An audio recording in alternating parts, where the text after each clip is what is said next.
It was once a two-faced turtle everyone despised. Yet Subai fed it with a blood energy potion worth 100,000, like it was just a snack. He even risked his life just to form a contract with it. His own sister nearly cut ties with him. Even his school belle girlfriend started a breakup fight. But no one knew Subai had awakened the strongest beast tamer talent in history. He could uncover the hidden bloodlines of spirit beasts, and even nurture them into their final evolutions. That little turtle, seemingly useless in battle, actually carried the bloodline of the Xuanwu sacred beast. 100 years ago, countless races invaded Blue Star. The armies of each nation built military bases inside the rifts in the sky, defending against beasts right at the source. With spiritual energy revived, humans awakened martial arts and supernatural powers. But Subai had lived in this world for 17 years, with no system and no awakened power. Graduation was right around the corner. The school belle, Lin Yanran, who secretly had a crush on him, worried about where he'd apply. Go to the Literature Academy? In this era of chaos, foreign languages and math meant nothing. Go to Marshall University? His poor family could never afford the costly tonics. Just as Lin Yanran urged him to apply with her to Literature Academy, a system panel suddenly appeared before Subai's eyes. He had awakened the beast tamer talent, able to contract any living being as his beast. The system would even scan for the most suitable one. This system was visible only to him. Lin Yanran, worried, reached out her hand, asking what was wrong. He grasped her slender jade hand and calmly said it was nothing. That scene instantly ignited the fury of every simp in the class. "Don't touch my goddess! Get your filthy hands off her!" Right then, a voluptuous female teacher strode into the classroom. She smiled and announced to the class, "Great news! Jiangzhou Marshall University just issued a notice. Starting with our year, anyone with awakened powers can skip the cultural exams and enroll directly. And students with a pre-warrior physique will see their cultural exam requirements cut in half." The whole class erupted in joy at the news. Before leaving, the teacher added that those who had already awakened powers or had martial foundations should register in her office. Subai was thrilled. He had just awakened his power, and now he could enter Marshall University without exams. After school, he rushed straight to a pet beast shop, eager to tame one. He pulled out the 2,000 he had saved over more than 10 years. But once inside, the system didn't detect any suitable beast for him. A pretty salesgirl warmly stepped up to introduce some options. This black cat, carrying the nether cat bloodline, is 36,000. And this wolf pup with 6-eared demon wolf blood is 33,000.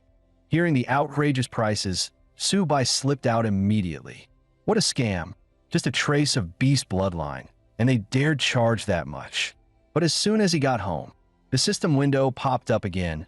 Newbie-compatible contract beast detected. Little turtle. Proceed to tame. Subai froze. Could it be the turtle his father had raised for 2 months? His first beast would be this thing? Wouldn't people laugh their heads off? Then he thought it through. With his current strength, there was no way he could tame a battlefield monster. He'd just stick with this one and swap it later for something cooler. The moment the turtle was tamed, its attribute panel appeared. No way. It had the bloodline of the Xuanwu sacred beast with unlimited growth potential, and its evolution method was simply eating. Change it? Hell no. This turtle, once despised, turned out to be a monster. Definitely keeping it. Just then, his sister walked in and caught him, furious, demanding to know what he planned to do with Little 8, their dad's treasure. Before he could explain, Little 8 dove straight into the feed bag. His sister gawked. Why is this turtle suddenly eating like crazy? Subai, however, was delighted. Little 8 was about to evolve. He had to find it more food fast. Half an hour later, Little 8 had devoured everything edible in the house, its body growing much larger. When his parents returned, they couldn't believe their eyes. In just half a day, the turtle had grown that much. Knowing how hard life already was for them, Subai didn't mention that Little 8 was basically a bottomless pit.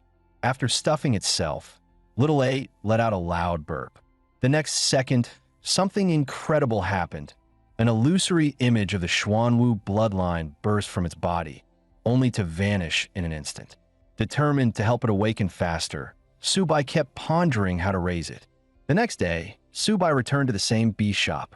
He leaned close to the salesgirl and whispered, asking if they bought beast blood. The boss nearby overheard and looked surprised. After sending the girl away, he immediately told Subai to show him the goods. Taking the vial, the boss opened it and sniffed. His heart skipped a beat. This was high-grade beast blood. He quickly urged Subai to name a price. Subai slowly raised one finger, thinking it took so much effort to draw this from Little 8, it should at least fetch 100. But the boss's first offer was 1,000. Seeing Subai's stunned face, he thought he'd met a pro and bumped it straight to 10,000. Finally, in Subai's ignorance, he pushed it all the way to 30,000. Subai pretended to agree reluctantly, though he could hardly hide the grin tugging at his lips. Who knew Little 8's blood was worth so much? On his way out, he tossed back a cool line.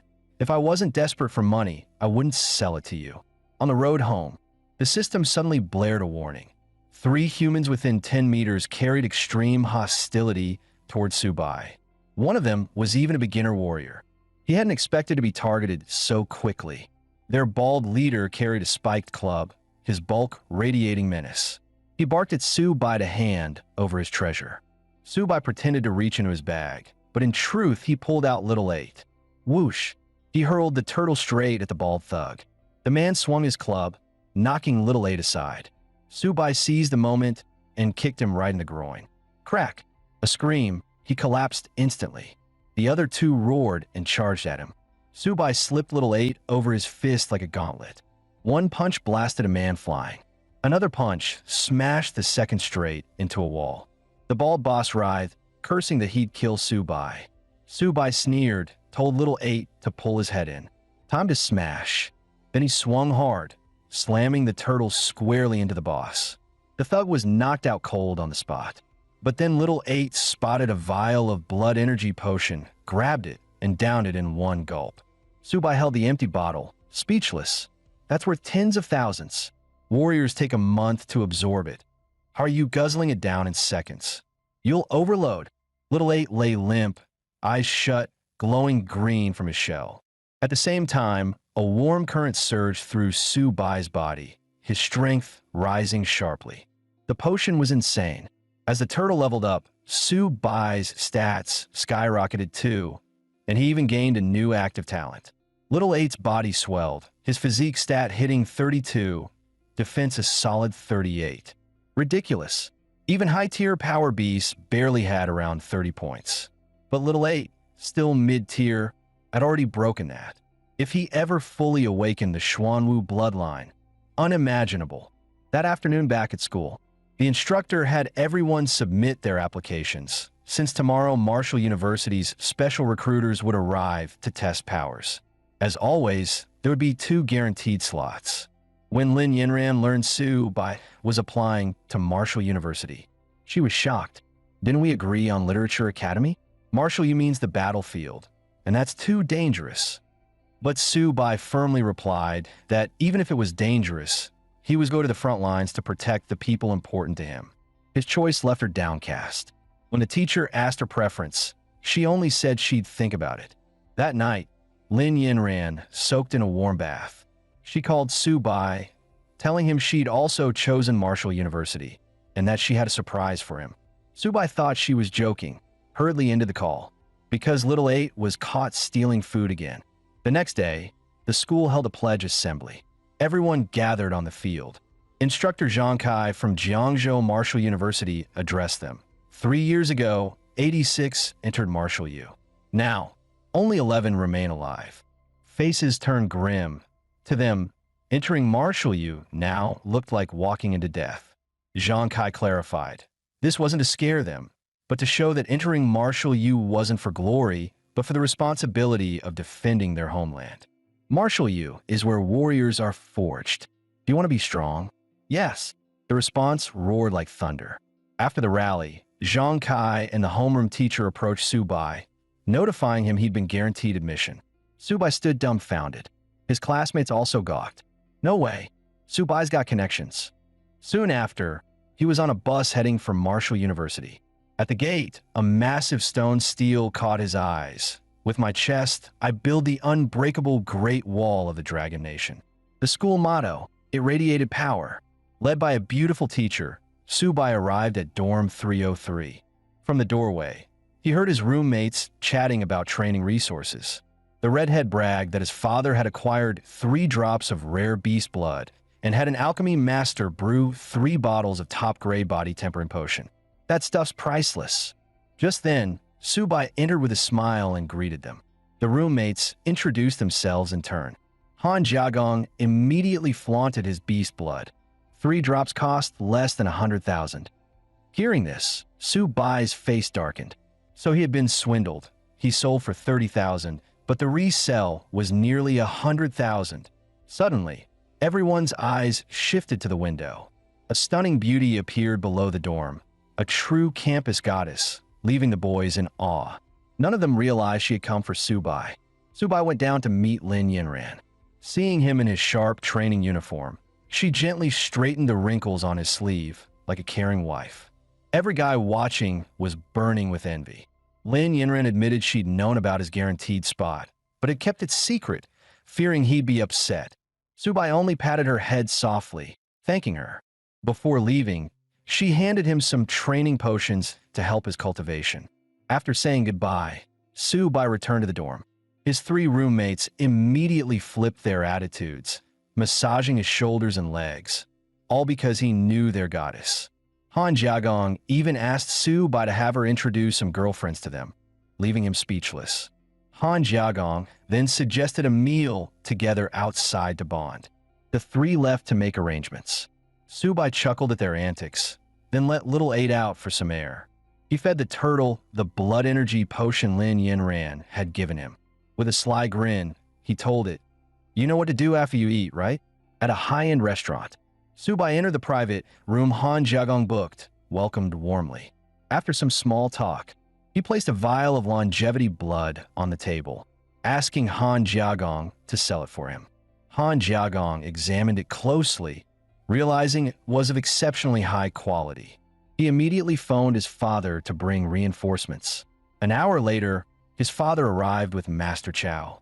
Using instruments, Master Chow carefully tested the sample, then exclaimed excitedly, "The energy within this blood is the purest I've ever seen in ordinary rare beasts. With it, I can refine at least 1 body tempering pill. Even with top instruments, its value would only test higher." Han Jiagong was stunned. "Brother Su, I can't believe your rare beast blood. Is this insane?" Master Chow asked Su-bai to set a price. Su-bai calmly said, "My friend instructed me. Not for cash, only for blood energy potions. On the black market, a single bottle sells for 300,000. Hearing this, Han Fuli immediately offered to take all 7 drops, promising 14 bottles of blood energy potion in return. He even invited Su-bai to join the Han family, promising unlimited cultivation resources from then on. But Su-bai politely refused. He wasn't ready to join any family yet. Han Fuli was about to persuade him further when someone interrupted. Lin Yinran strode in, full of confidence. If he doesn't want to join the Han family, then no one could force him into any clan. Su-bai hadn't expected it to be her. Han Fuli, dazzled by her beauty, was more annoyed than impressed. Who is this girl to be so arrogant? But Master Chow recognized her identity and whispered to Han Fuli.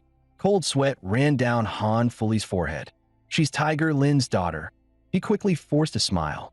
"It's a misunderstanding. Su-bai and my son are sworn brothers." Lin Yinran only smiled sweetly, taking Su-bai's hand and asking him to return to school with her. After she led him out of the restaurant, Han Fuli urgently warned his son, "You'd better stay close with Su-bai. With him, the Han family may rise to glory. And remember, keep a respectful distance from Lin Yinran. She's not someone our family can afford to offend."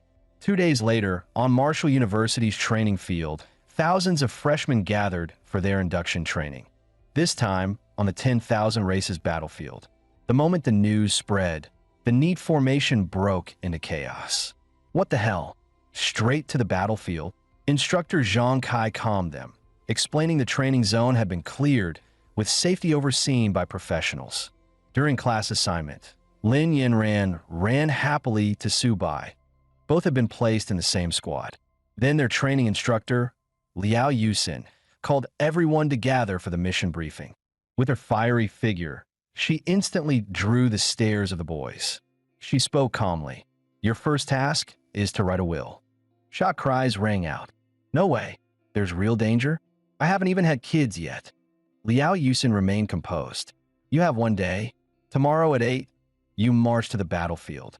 Returning to the dorm, Su Bai fed several bottles of blood energy potion to Little 8, telling it to perform well tomorrow. The turtle gulped them down in one go. Instantly, it evolved into a high-tier ordinary beast, unlocking a new talent. Heavy Strike, its first true attack skill. Its stats soared frighteningly, and Su Bai himself advanced to high-tier ordinary rank. The next morning, over 3,000 students and teachers gathered at the university's teleportation plaza. The arrays, constructed by elite spatial ability users from the army, would transport them to the battlefield bases. Su Bai and the others were teleported to base F-269. The deputy commander barked for silence. "From now on, all students and instructors here follow my orders." Their first mission, battlefield cleanup. Clearing out leftover nethercats earned military merit points, exchangeable for blood energy and body-tempering potions at logistics. Su Bai's roommates were fired up. Danger brings fortune. No wonder so many risked their lives for this chance. Su Bai's eyes gleamed. He would rack up as many potions as possible for Little 8. On the way, they passed wounded veterans fresh from the front, missing limbs and groaning in agony. Laid on the ground awaiting medics, they horrified the students. What? Just from clearing nethercats? Slowly, the massive gates of Jiangzhou base opened. Liao Yusin's cold voice rang out. "Deputy Commander Hunterblade is leading you himself. This is rare. Perform well. From this moment, death will be your shadow." Outside the base stretched the battlefield, littered with beast corpses. Some shredded by machine gun fire, others blown apart by artillery. The deputy commander ordered a company captain to assign a squad of soldiers to guard the freshmen. Meanwhile, at the Dragon Nation's supreme military command, an officer rushed to the chief of staff with an urgent report. "A massive beast invasion is striking our defenses. 12 golden-ranked powerhouses of the Nethercat clan have joined the battle, each attacking one of the 12 military bases along the southwest border." The chief of staff barked an order. "Track their movements immediately. Freshmen are undergoing training in the battlefield. Dragon Nation's future cannot be jeopardized." Meanwhile, at base F-269, Su Bai and his group received orders from the deputy commander to clear the battlefield. Su Bai and Lin Yinran eagerly collected materials from the slain nethercats, useful for weapons and potions.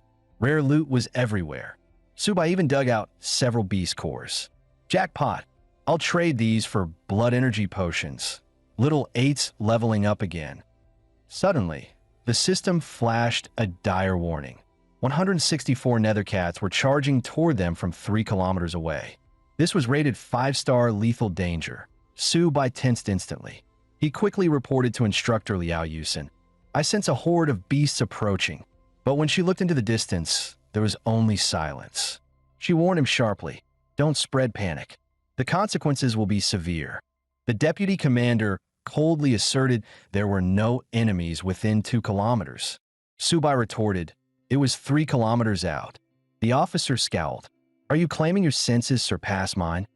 Liao Yusin hurriedly eased the tension. Perhaps Su Bai is just nervous. It's his first battle. Yet Lin Yinran openly sided with him. Unlike others cowed by authority, she boldly protested. Until the truth is clear, no one should dismiss his words. To win their trust, Su Bai revealed the truth. He was a beast tamer with heightened danger perception. The revelation shocked everyone. Even Liao Yusin stared at him wide-eyed. Suddenly, several scouts rushed back yelling, "It's the Nethercats." The deputy commander immediately ordered everyone to form a defensive array. They attempted to request reinforcements, but the base itself was under beast assault, unable to send help. The next second, waves of bronze-ranked nether cats stormed out, throwing themselves at the soldiers. Battle erupted in an instant. These cats were lightning fast, savage like tigers. A squad of veterans and martial U instructors braced the front lines. Hold the first wave, victory will be ours. But several nether cats veered, lunging straight towards Su Bai's group. Su Bai roared, "Remember the oath of Martial University? With my chest, I build the unbreakable Great Wall of the Dragon Nation." As if in response, a powerful spirit of unity surged through the ranks. At that moment, a graceful archer girl appeared above, bow in hand. Each arrow she loosed pierced a nether cat with deadly precision. Beside her stood a warrior wielding a colossal sword, towering like a fortress. The archer girl was none other than Zhang Mani, a bronze beginner. "Just hold them off. I'll pierce them one by one." And the greatsword warrior was Luo Yongqiang, also bronze beginner. "They're just a bunch of kittens. What's there to fear?" Liao Yusin glanced back. Sharpshooter Zhang Mani and the naturally mighty Luo Yongqiang. This year's students are impressive indeed. They were strong, but Su Bai also had his own weapon, the turtle. While the students cheered for Zhang Mani and Luo Yongqiang, a massive shadow loomed closer, reeking of blood. It was a silver mid-rank nether cat king, larger than all the others combined. The deputy commander panicked instantly, calling the base for reinforcements. But Luo Yongqiang had already charged with his sword, while Zhang Mani tried to divert the beast's gaze. They underestimated it. Liao Yusin couldn't stop them in time. Both were slashed and wounded in an instant. Their squad opened fire to cover them. But the Cat King was relentless, lunging again at Luo Yongqiang, who screamed for help. At the last second, Little 8 smashed into the Cat King's face. The force knocked the beast sprawling, saving Luo Yongqiang's life. Seeing the giant turtle crash down, everyone froze in shock. Han Jiagong immediately recognized it as Su Bai's contracted beast, Little 8. Su Bai stepped forward, declaring, "Little 8 is my tame beast. Clear out the lesser ones. The Cat King is mine." Lin Yanran, seeing his beast for the first time, was thrilled. A turtle just knocked down the Cat King. Su Bai raised his hand. "Go, Little 8. Show this wildcat your power." The turtle shot forward like a rocket, leaving the crowd stunned. Even the deputy commander and Liao Yusin were impressed by Su Bai. With the Cat King pinned, others pushed to finish the common nether cats. The Cat King slashed with claws sharp as blades, its strike howling with bloodied wind. But on the turtle's shell, it was like scratching an itch. The claws snapped off completely. The deputy commander gasped. A common rank beast just withstood a silver Cat King strike.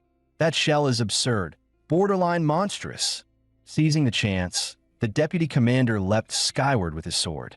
He struck at the Cat King's waist, its weak point, drawing a howl of agony. But the beast's tail whipped out, hurling him away.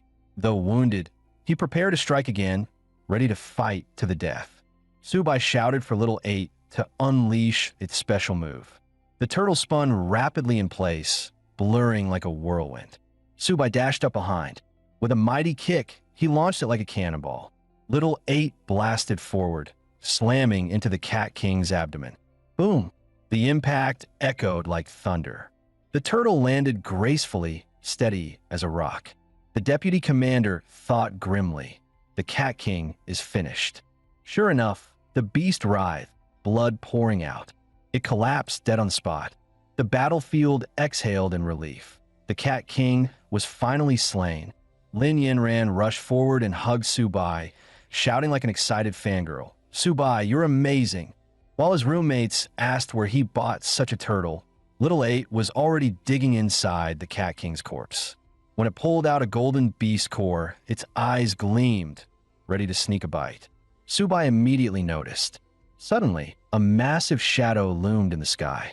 The deputy commander's face sank. He realized the Cat King's dying roar had been a call for reinforcements. At the same time, the base's operations center detected abnormal energy waves. F-269, was now swarmed by beasts of unknown rank. What? You mean Tiger Lin's daughter is among those cadets? Hearing this, Vice Commander dispatched troops at full speed. But when Yuan pressed impatiently, within 20 minutes, reinforcements must reach the battlefield. Cold sweat beaded on the Vice Commander's forehead. Damn it! If Tiger Lin goes berserk, all of Jiangzhou will pay the price. The shadow in the sky suddenly spoke in human tongue. Foolish humans. Pathetic race. How dare you slaughter my kin? It dropped beside the Cat King's corpse. Without hesitation, it began devouring the body. Su Bai's system blared. Warning, gold rank beast detected. Extreme danger. Retreat immediately.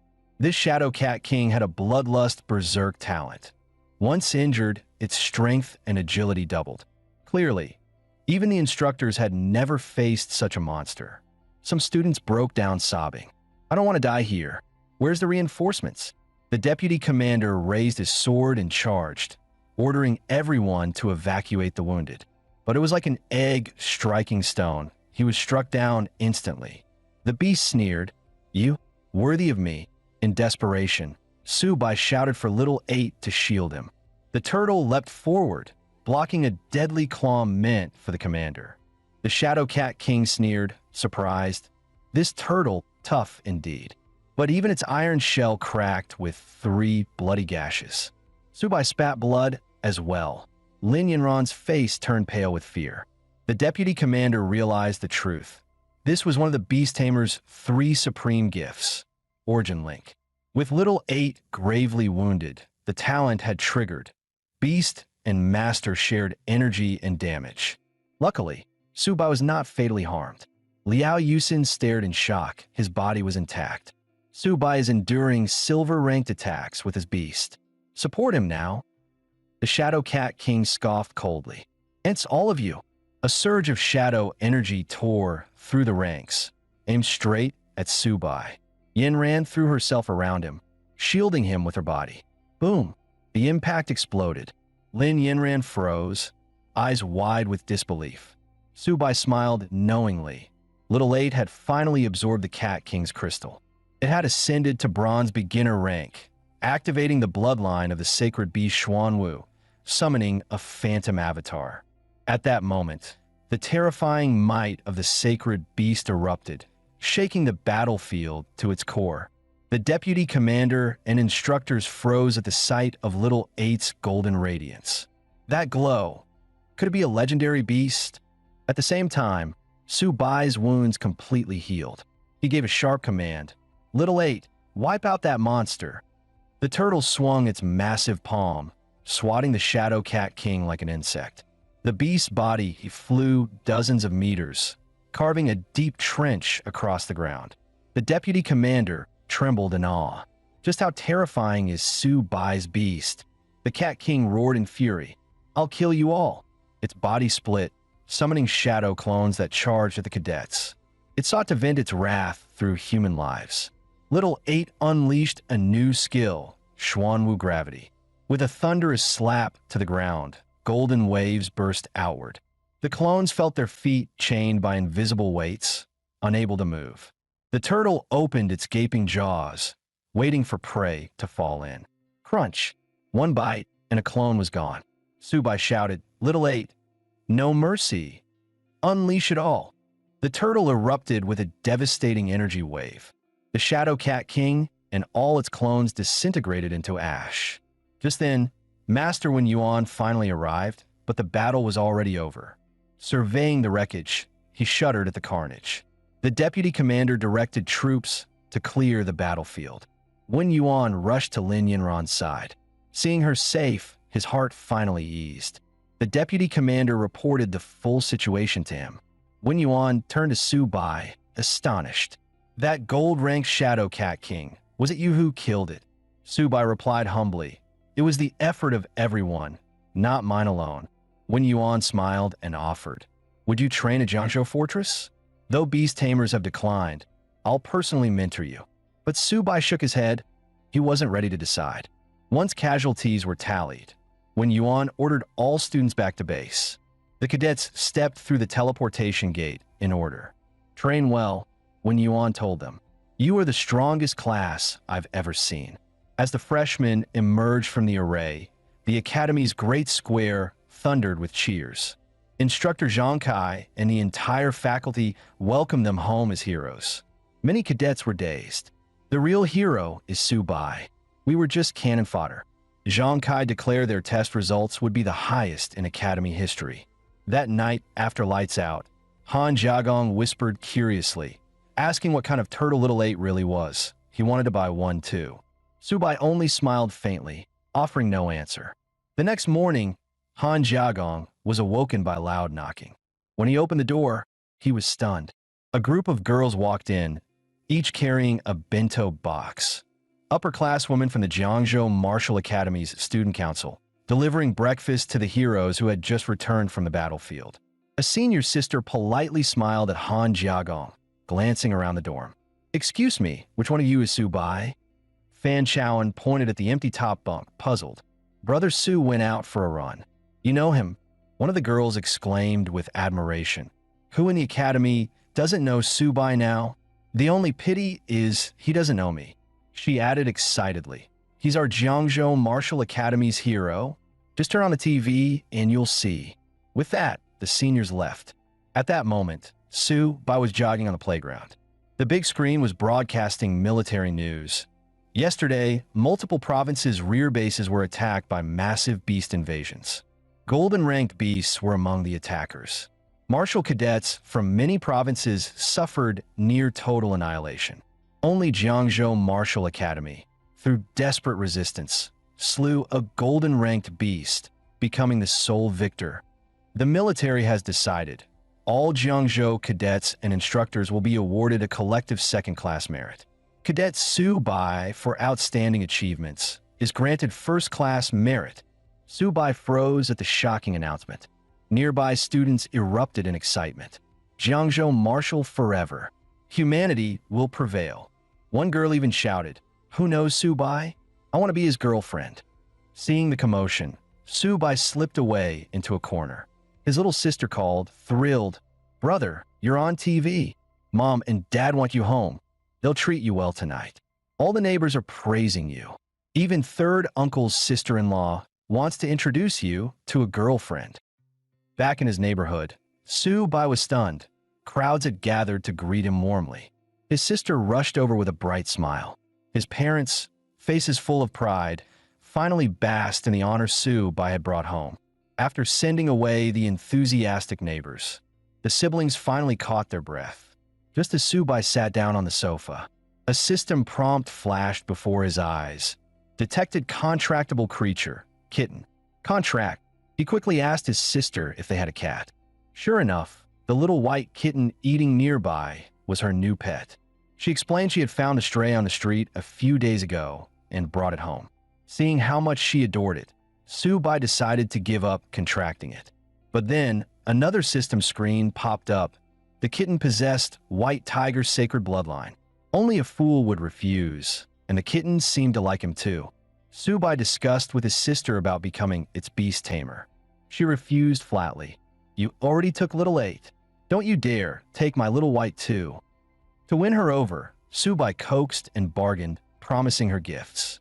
2 days later, he returned to school with both little 8 and little white. Many girls assumed he was a cat lover. Little 8 looked at the kitten like a big brother. "So this is the boss's school?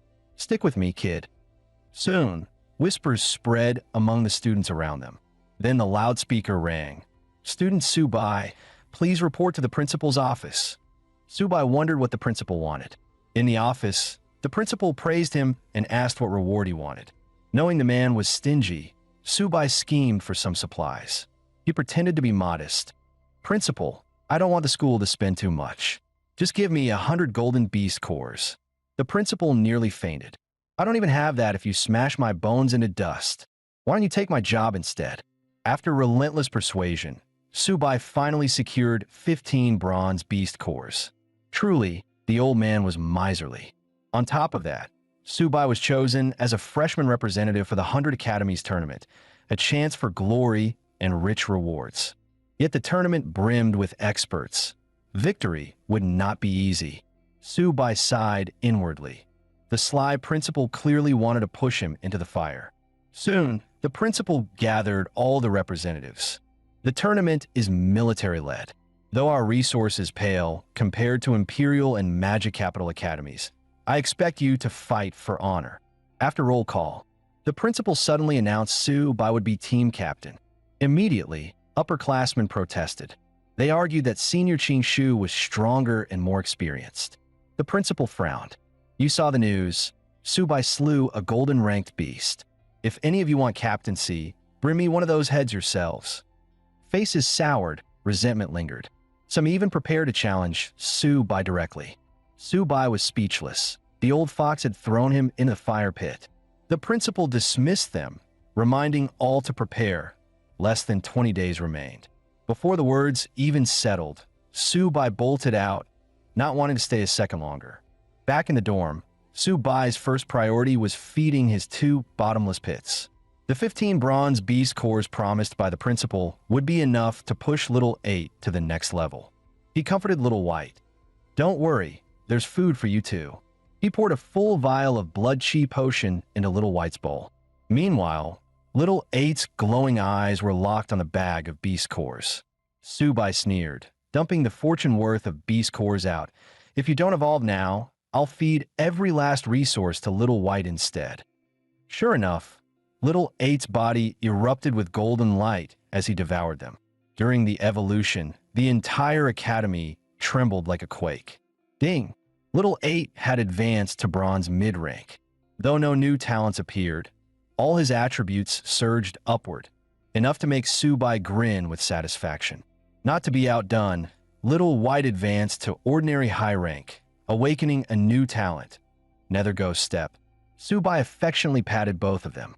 Good, very good. Little White's agility skyrocketed in a terrifying leap. With both beasts empowering him, Su Bai's combat stats now rivaled a silver beginner warrior. He clenched his fists, eyes blazing. In a 100 Academies tournament, I'll show them just how far above I stand. Determined to sharpen his knowledge, Su Bai went to the Jiangzhou Martial Library. The beautiful mentor nearly gasped when she checked his balance. A freshman with 180 credits? Impossible. She pointed the way. That section is all about beast taming. Su Bai thanked her and browsed the towering shelves, realizing he had more than enough material to study for months. One book, however, caught his eye: Autobiography of Lofen, the strongest beast master in history. Inside, it recorded the 3 supreme beast master exclusive talents in ancient incantations: heaven and earth return, soul eternal, arms and beasts become one, sacred beast armament, roots of life entwined, origin flows as one. Apart from origin confluence, Su Bai couldn't yet grasp the meaning of the others. The text told of Lofen, who fought the invading clans alone until his final breath. Su Bai's heart stirred. He vowed to study this book thoroughly. Suddenly, the book floated in his hands, glowing with radiant light, and power surged into his body. He quickly asked if he could borrow it. The mentor frowned, noticing the book had no catalog tag. No matter how she tried, she couldn't open it. It was sealed. Yet when Su Bai held it, the pages turned effortlessly. Baffled, she allowed him to take it for as long as he wished. Not long after he left, she phoned the principal. "The book you left on the shelf. He's taken it." The principal was stunned. He could actually open it. A satisfied smile spread across his face. "Lofen, the one you waited for. After 100 years, he has finally appeared. You can rest easy." Time flew. The day of the 100 Academies tournament had arrived. The tournament was divided into 5 battle zones, with only 2 teams surviving from each. All 8 academies of Jiangzhou province would clash here, under the eyes of a nationwide live broadcast. As soon as they got off the bus, Longying and Fuchuan schools started mocking each other as trash. The arena was packed, deafening with noise. Seeing that Su Bai hadn't shown up, his teammates thought he had chickened out. But the moment they said it, he walked right in. Liao Yusin noticed his strength had grown and asked him to arrange the lineup. He only smiled. "I've got it covered." Instructor Zhang Kai stepped up, his speech roaring. "A month ago, the savage beasts attacked our rear bases. Martial academies across the provinces were slaughtered nearly to extinction. Zhang Kai's voice thundered. Brothers and sisters, will we avenge this? The crowd raised their fists, shouting, Revenge.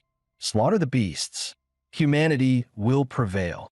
Seeing the momentum, Zhang Kai declared, This is the meaning of today's 100 Schools League. Now, the Jiangzhou division begins. The format, team battles. 5 members per team. Losers step down, winners stay on until the last squad remains. The draw was revealed. First match Longying versus Ximing University. Second match Jiangzhou versus Qingyun University. The principal walked up and asked Su Bai how he'd assign his lineup. Su Bai said confidently, I'll go first. The rest of you decide among yourselves. Liao Yusin rolled her eyes. That's your tactic? The seniors argued they should counter Qingyun's order, but Su Bai promised he wouldn't let anyone down. The principal watched quietly, realizing Su Bai had grown not only in level but also in perception. Still, he leaned in and whispered, At least let the seniors take a sip of soup, or you'll offend them and won't last here. In just under 3 minutes, Ximing University crushed the first match. Liao Yusin sighed. Ximing really is strong this year. Su Bai rose, heading to the stage. Just watch. From the stands, Lin Yanran clenched her fists, her sweet voice ringing out. Su Bai, go for it. You have to win the championship. Qingyun's first fighter was their captain, Li Lingfeng. He sneered. So you're the freshman who killed a gold-ranked beast? Su Bai's tone was calm. Yeah, that's me. Li Lingfeng smirked. Same bronze mid-tier as me, yet you talk big. But Su Bai casually pulled a little turtle from his pack. Li Lingfeng almost burst out laughing. You brought your pet turtle to a match? Su Bai ignored him. Breakfast first. The crowd jeered. Is Jiangzhou so desperate they send clowns like this? Even his teammates thought he was too cocky, casually snacking on chips and sipping soda in the ring. They didn't know Xiao Ba was about to slap them all in the face. The turtle roared, bursting with golden light. In an instant, it transformed into a colossal black tortoise, its body expanding 100-fold. The sheer pressure forced Li Lingfeng to step back. The arena went silent, then erupted. That turtle's huge. Its eye alone is bigger than a basketball. That shell's basically a tank. No wonder Su Bai killed a gold-ranked beast. One slap and you're done. Lin Yanran realized Su Bai had grown even stronger. He sipped his cola. Finish it quickly. Li Lingfeng froze as the giant shadow launched. Xiao Ba's paw slammed down, sending him flying before he could react. Had it not held back, that slap would have turned him to dust. Su Bai waved his bottle with a smirk.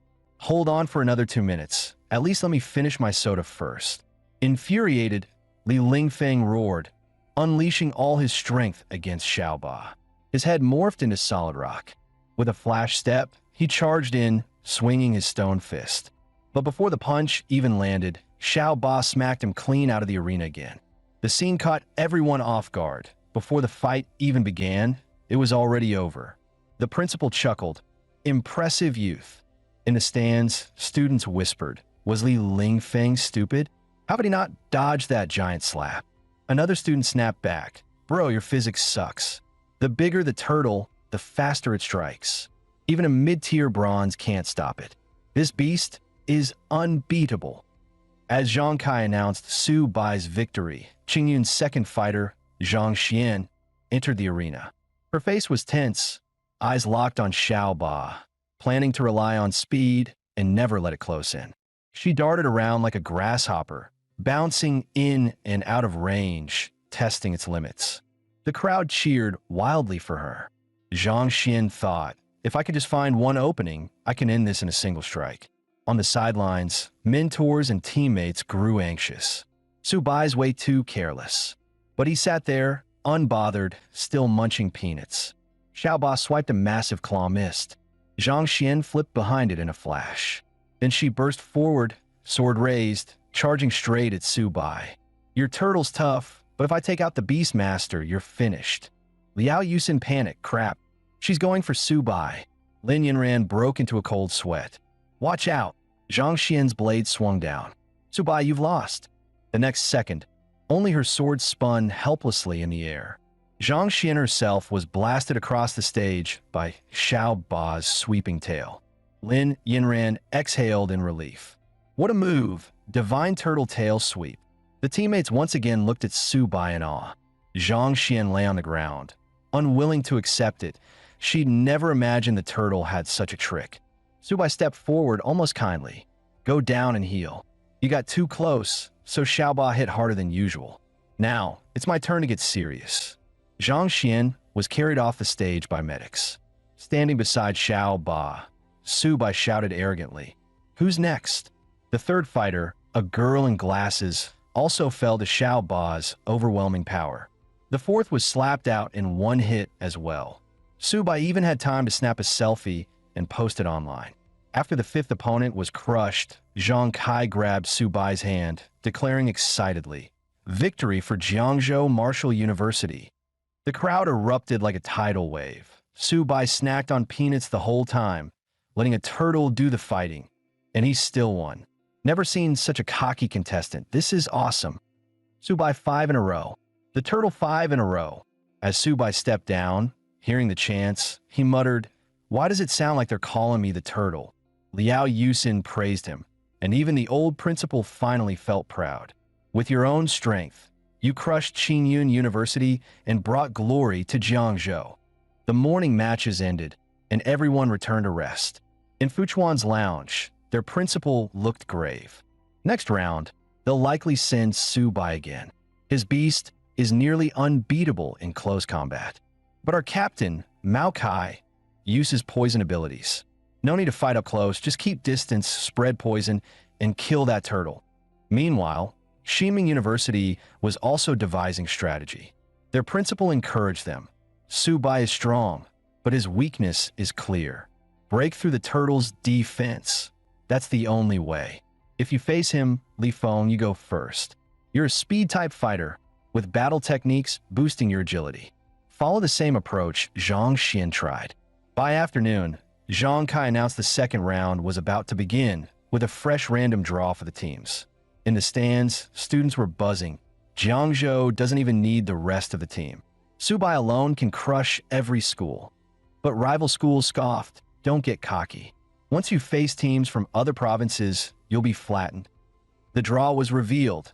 Jiangzhou Martial versus Ximing University. Seeing Su Bai step up first, Li Feng was relieved. They'd already prepared a plan to counter him. Watching Li Feng's burdened expression, Su Bai almost felt pity. He smiled, "Relax, brother.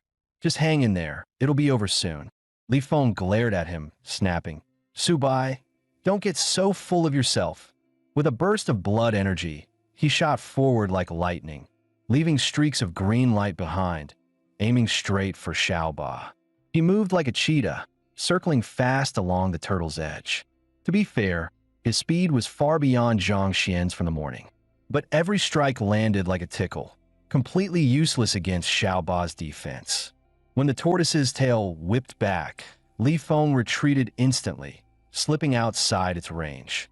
The crowd roared, "That turtle's pissed." If Li Feng suddenly turns on Su Bai, he might actually win. Yeah, it's unfair the turtle's got no brains, but I love it. Go Li Feng. His teammates watched as Li Feng lured Xiao Ba away, confused why Su Bai wasn't worried. Instead, Su Bai casually pulled out a can of cola, sipping it leisurely as he watched the fight. By now, Li Feng had drawn Xiao Ba out of range of its tail. Suddenly, he spun and lunged straight at Su Bai. "You've underestimated me too much."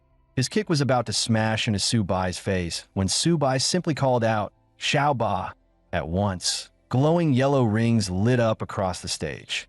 Li Feng froze midair, locked in place. Above Xiao Ba, the phantom of a black tortoise manifested. Su Bai warned calmly, "Stop playing around. Finish it." Under the pull of the black tortoise's gravity, Li Feng was yanked straight in front of Xiao Ba. With energy gathering in the turtle's jaws, he panicked, shouting surrender. But it was too late. A blast of energy erupted. Li Feng was hurled into the stands, smashing the wall so hard it left a black crater. Students whispered in awe. It's not that Li Feng was weak. It's Su Bai who's monstrous. The Xinming principal, seeing his fighter's miserable state, knew the rest had no chance and announced forfeit. Next up, Su Bai faced Fuchuan University. Hearing the news, students muttered, Su Bai's too strong. Forfeiting is better than humiliation. Liao Yusin thought Su Bai could conserve strength for Fuchuan, but teammates joked, what's there to conserve? Still, their captain is poison type. That might be tricky. As the match began, Su Bai had just summoned Xiaoba. Mao Kai raised a hand. No rush. How about we make a deal? Su Bai frowned. What deal? Mao Kai smiled. You're strong, but I'd like to discuss Beast Masters with you. All the while, his hand was secretly gathering poison. Su Bai instantly realized he was stalling, since poison abilities took time to charge. He barked an order. Xiaoba attack. Mao Kai sneered. Too late. No matter how strong your beast is, it won't escape my poison mist. In an instant, venom spread, engulfing Xiaoba's massive body and even leaving Su Bai with nowhere to run. His teammates and mentors tensed. He's too careless. They say Mao Kai once held off high-tier beasts alone in trials. Inside the haze, Mao Kai darted like a shadow, slipping behind Xiaoba with ease. Immune to his own toxins, he was certain Su Bai couldn't last long. This match was his. But spotting Su Bai calmly sitting, he scoffed. Meditating to resist my poison? How naive. Die, Su Bai. He leapt, diving down at Su Bai. Instead, a golden shield flared up, blocking him mid-strike. Mao Kai's eyes widened. Impossible. How can a beast master survive inside poison mist? From the stands, the principal explained, that's a high-tier beast master talent. Origin flow. Su Bai channels his beast defense into his own body. Su Bai waved the poison mist away, sneering, this stinks. Time to end it. In the next instant, Xiaoba's blood-red eyes flashed before Mao Kai. A massive slap crashed down, sending him flying off the stage. Lin Yanran jumped up excited. Su Bai, I won't let you leave me too far behind. The crowd roared. Su Bai 5 in a row. The turtle 5 in a row. With Mao Kai defeated, Fuchuan Marshal had no choice but to forfeit. Zhang Kai announced, champion of the provincial league, Su Bai of Jiangzhou. Su Bai patted Xiaoba's head with a grin. Finally done. Let's go home and feast. The principal walked over with praise. Su Bai seized the moment. Since I brought glory to Jiangzhou, shouldn't you reward me with some extra resources? The principal laughed. Brat trying to extort me? I won't fall for that. The military will grant merit points. Exchange them at logistics. His teammates groaned. Only Su Bai fought. What do merit points have to do with us? Awkward silence. The principal quickly changed topic. 3 days from now, we head to Luocheng for the All-District League. Do you have confidence? He dismissed everyone to rest and prepare. As he left, he added, Su Bai, I look forward to your performance in 3 days. Su Bai muttered, old fox. Stingy as ever. The moment I ask for resources, he bolts. Soon after, TV stations broadcast the league results. Top 3 were the Imperial Capital, Magic Capital, and the Great Wall Defense Academy. Many prodigies had shined, but the brightest was Su Bai of Jiangzhou. 3 matches, 15 opponents crushed, the undefeated champion. The news declared, a strong youth makes a strong nation. Let students across the country learn from Su Bai. Meanwhile, Su Bai entered a spacious, quiet training room. He released Xiao Bai from his pack. He pulled out 4 silver-tier beast cores, bought with merit points, preparing to evolve it. Xiao Bai stretched out its paw, urging him to hurry. Su Bai fed at the first core. Golden light flared as Xiao Bai's body began to grow. With just 1 core, it awakened the bloodline of the white tiger and evolved into a sharp gold white tiger. Excited, Su Bai fed at the remaining 3, hoping for an even greater surprise. But Xiao Bai only licked its paw, showing no reaction. Then, suddenly, dazzling golden light exploded from its body. Su Bai was stunned. This is insane. Xiao Bai had fully evolved into a towering, majestic white tiger, far more impressive than Xiao Bai. Su Bai checked Xiao Bai's status panel. Every stat had skyrocketed, and it had awakened 3 terrifying talents: Sharp Gold Claw, Spirit of Gold, and Phantom of Gold. This thing could shred the heavens, the earth, and the air itself. He grinned with satisfaction. Worth every one of those 4 silver beast cores. Patting Xiao Bai, he said, "The upcoming league. Leave it to you." Meanwhile, in a villa in the imperial capital, a man in mink robes stared at Su Bai's battle on TV, intrigued. This kid hides many secrets. He ordered his aide, investigate him. That turtle of his might be even more outrageous than Luo fans back then. 3 days later, Su Bai arrived at the Loha arena, full of anticipation. But the setup shocked him. Only 9 academies joined this time, with one forfeiting, meaning someone would draw Bai. Su Bai groaned inside, "I don't want to buy. I need more matches to farm military points for my 2 gluttons." The principal promised everyone a chance to fight and had Su Bai do the draw. But when the hostess revealed the result, Su Bai wanted to slap himself. Jiangzhou Marshal drew the Bai. The principal and mentors, however, were delighted. Straight to the next round. With that luck, you should buy a lottery ticket. The first match began, Luoha versus Fuchuan. Fuchuan's female fighter was clearly struggling. 2 hours later, the first round's top 8 concluded. The hostess announced the next draw. Jiangzhou Marshal got another bye. The audience erupted. "No way anyone's this lucky. Must be rigged." 2 pretty girls even complained. "Luoha must be dodging Su Bai on purpose. That's disrespectful." A military officer stood up, solemnly declaring, "After strict checks, no foul play was found. Jiangzhou's draw was fair." The principal beamed. "We're already in the top 3 of the district. One more win, and we reach the finals." Meanwhile, Su Bai looked utterly depressed.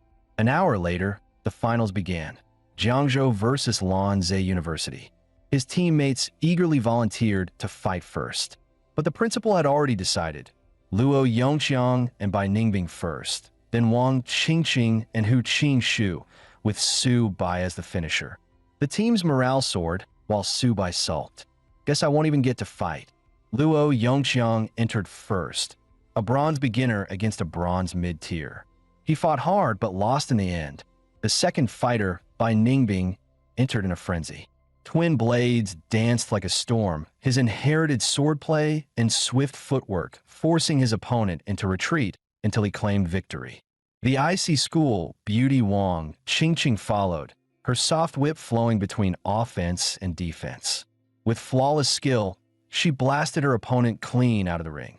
Watching, Su Bai muttered, "Are my teammates all leveling up this fast? Is it because of me? When will it finally be my turn?" After Wang Qingqing's narrow defeat, Hu Qingshu stepped up, grinning. "Both of you come at me together. Saves time." The 2 remaining Lanzhou fighters flared with rage. "Cocky bastard. You'll regret that." The hostess quickly confirmed, 1 versus multiple is allowed. "Begin." Su Bai shot to his feet. "A 1-on-2? He's not even leaving me a scrap to fight." Hu Qingshu wasted no breath, unleashing his wit abilities. A towering 1,000-year maple tree burst into being. Countless leaves whirled like blades, trapping both enemies within. They struggled desperately, but the pressure mounted. Su Bai stroked his chin. Hu Qingshu's mental strength is terrifying. The principal nodded in approval. As expected of that family's heir, Jiangzhou's substitutes gaped. Senior Qingshu is this strong? Fighting 2 at once, calm as ever. Still Su Bai's scarier. His beast even killed a gold-ranked monster. On stage, the maple leaf maelstrom roared louder. Their foes were about to collapse. Hu Qingshu gathered a swirl of crimson leaves in his palm. With a shout break, a storm of leaf blades erupted, blasting both fighters out of the arena. Victory was his. In the end, Jiangzhou and Luoha advanced to the national finals. The principal praised Hu Qingshu but added with a laugh, "The true MVP is still Su Bai. Drawing 2 buys in a row made this path too easy." To Su Bai, it sounded more like sarcasm. The principal announced, 1 week until nationals. Beyond merit rewards, the school will grant extra resources for your growth. The team cheered in joy, while Su Bai sighed, "I still need more supplies to feed Xiaoba and Xiaobai." Meanwhile, at the Lin family villa, when Yuan came to call Lin Yanran for dinner, only to find her training fiercely against a squad of robots. Uncle Wen Yuan, I'm not hungry. I'll train another hour. He could only shake his head. Since Su Bai entered the league, this girl spent her days watching his battles and pushing herself relentlessly, forgetting the balance of rest and effort.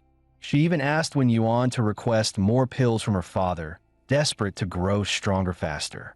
As Wen Yuan left, he sighed. So many of the capital's top families sought her hand, yet she rejected them all. What spell has Su Bai cast on her? A week later, the team arrived at the grand stage of the finals, the Magic Capital. The moment they got off the bus, the sight of the pure gold school gate stunned everyone. Too luxurious. Su Bai muttered under his breath. That gate must have cost billions to build. Insane. The principal chuckled. Billions? Just the materials alone cost 1.8 billion. And it was forged in a single day by 20 gold-ranked and 5 platinum-ranked powerhouses. Look at the motto carved there. Only the strong can defend the nation. That's the spirit they're flaunting. As they spoke, a student walked out to greet them. Principal Zhou, welcome. I'm Zhang Ming, Vice President of Magic Capital University's Student Council. Please follow me. The old principal nodded. All right, I'll trouble you then. Bai Ningbing muttered, what a show-off. Our principal comes all the way here, and they just send a student council VP. Wang Qingqing whispered, that's because they think Jiangzhou is weak. If it were the imperial capital arriving, their own principal would be here at the gate. Zhang Ming led them on a tour, showing off facilities like their multi-billion gravity training ground, where warriors could condense blood energy simply by training inside. The principal's eyes glistened with envy. If we had that, we could produce hundreds of silver-ranked students every year. Soon they reached the Magic Capital Grand Hotel, a skyscraper built to international 5-star standards. Zhang Ming introduced proudly. The first floor offers a 24/7 buffet. All the meat comes from savage beasts, cooked by top chefs, unlimited supply. It's great for boosting blood energy. Su Bai's eyes widened. Unlimited? Really? Zhang Ming sneered inwardly at the country bumpkin, but kept smiling. Of course. Your guests here. No one leaves hungry. Eat all you like. Su Bai rushed toward the doors, shouting, Ha! Xiao Bai, feast time. Zhang Ming laughed awkwardly, while Wang Qingqing muttered nervously, they don't know how much his turtle eats. Luo Yongxiang groaned. If Su Bai goes in first, will there be anything left for us? The team charged in like a stampede, leaving only the principal and Zhang Ming at the entrance. The principal gave a sheepish smile. Youthful energy, please don't mind. The next day, they stepped into Magic Capital's massive stadium, capable of seating 300,000. The roar of fans for their schools shook the sky. For the team, it was their first time in such a massive stadium. They'd only ever seen it on TV, so they pulled out their phones for selfies. The principal quickly barked, "Put those away. Listen up. Time to explain the rules." 13 academies would clash in the finals.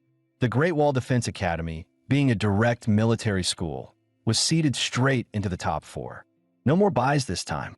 Teammates grumbled. That's so unfair. The principal explained, the Great Wall Academy is the military's genius base, the only school set right on the Beast War frontline. Everyone gasped. Even Su Bai felt a chill. The principal warned, this national final hides true monsters. Don't take anyone lightly. Su Bai, you open. Hu Qingxiu closes. Soon the host's voice boomed, silencing the crowd. The 100 schools national finals begin. The draw was revealed. Jiangzhou versus Yokohama, Imperial versus East China, Magic Capital versus Nanjing. All 3 at once. The principal smirked. Good luck. No top 3 giants for us. Bai Ningbing stepped up eagerly. Yokohama is on our level. Let me go first. But Su Bai snapped, no. I'm going first. I'll show every academy Jiangzhou's real strength. No one looks down on us. The match began. Both sides took the stage. A red-haired bronze high rank sneered. Making it to the finals is impressive, but this is where your road ends. Su Bai only grinned, releasing Xiao Ba. Finish it quick. Boom. The giant tortoise slammed onto the ground, shaking the arena. The audience erupted. That thing's huge. This is going to be good. The redhead broke into a cold sweat as the beast, bigger than a truck, lumbered toward him. His heart sank. This is cheating.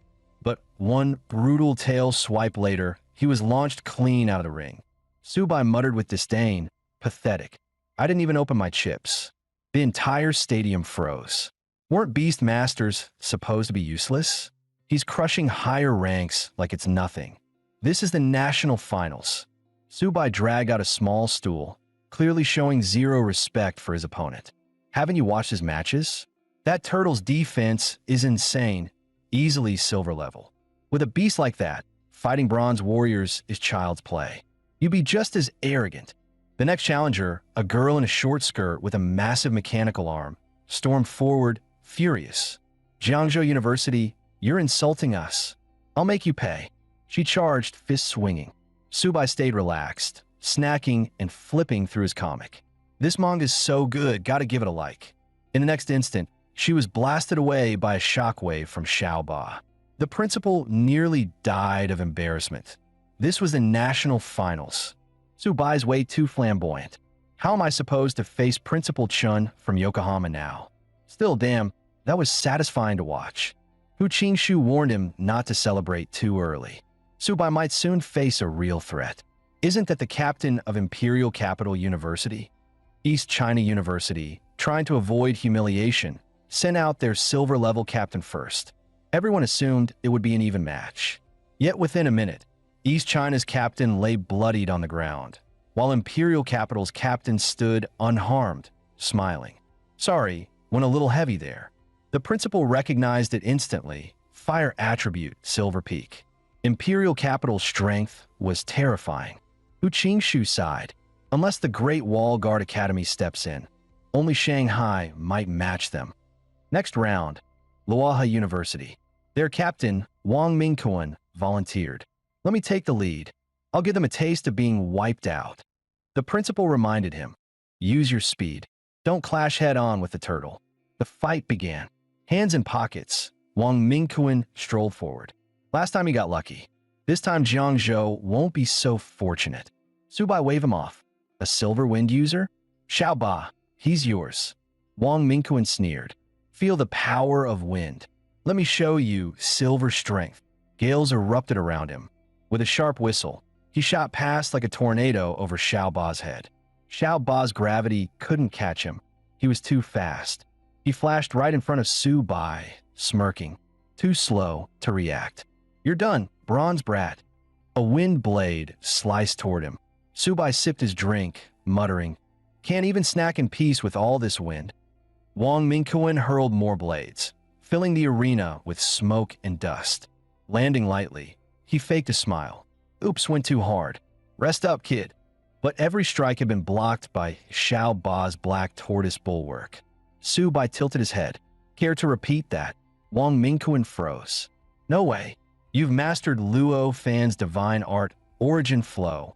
Subai grinned. "Wind user, huh? Confident in your speed? Let's play then." He recalled Xiao Ba and opened his backpack. Kneeling, he released Xiao Bai. "Think you're fast?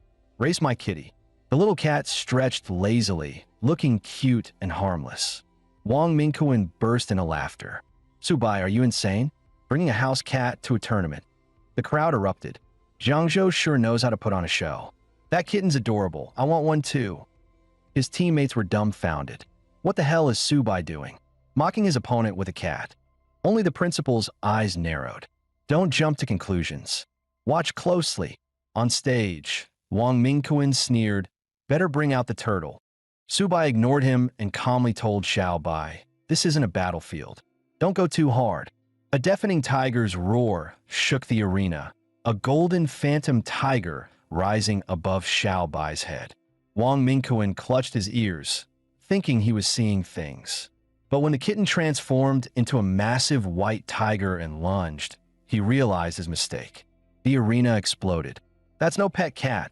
It's a tiger, bigger than anything in a zoo. Hu Qingshu was stunned. A second beast? Even silver-level tamers struggle to control too. Subai's hiding far more than we know. On stage, Wang Mingquan unleashed Wind Flash, narrowly dodging the tiger's strike. In the next instant, Xiao Bai vanished into a blur, pressing in close. Cold sweat ran down his back. Impossible. Faster than my wind. With ghost step of sharp gold, Xiao Bai clung to him like a shadow. No matter how fast he went, he couldn't shake it. Realizing the tiger's speed outclassed his own, Wang Mingkuan shifted his gaze to Su Bai, still snacking casually. Beat the master win the match. He shot forward at top speed, but in the blink of an eye, Xiao Bai's massive body blocked the way, golden pupils glinting with disdain. Before Wang Mingkuan could react, a single swipe sent him flying off the stage. With a thunderous crash, he smashed into the ground below the stands. The host shouted, voice trembling, victory! Jiangzhou's Su Bai wins. The audience was left speechless. A mid-bronze crushed a silver captain and dominated him. That tiger's scarier than the turtle. So brutal. Cheers roared nonstop. Su Bai for the win.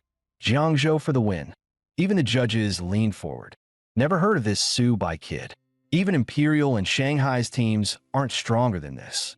A monster like him showing up, Jiangzhou's rising for sure. Meanwhile, in Modi University's lounge, two students sneered. Law's trash. That kid used two beasts to freeload millions in buffet food. If we see him, he's dead. Chao Zishuan smirked. Arrogant brat. If we face him in the semis, crush him. Yeah, country bumpkins like that need to be taught a lesson. The next battles were laughably easy. The second opponent pinned by a single claw. The third, a pink-haired girl, tossed gently out of the ring with a tiger tail whip. The fourth, an ice user, had his shield shattered like glass.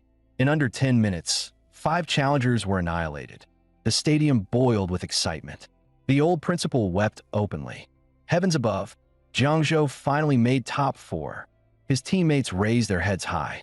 Now let's see who dares look down on us. The principal beamed. Su Bai, you made history.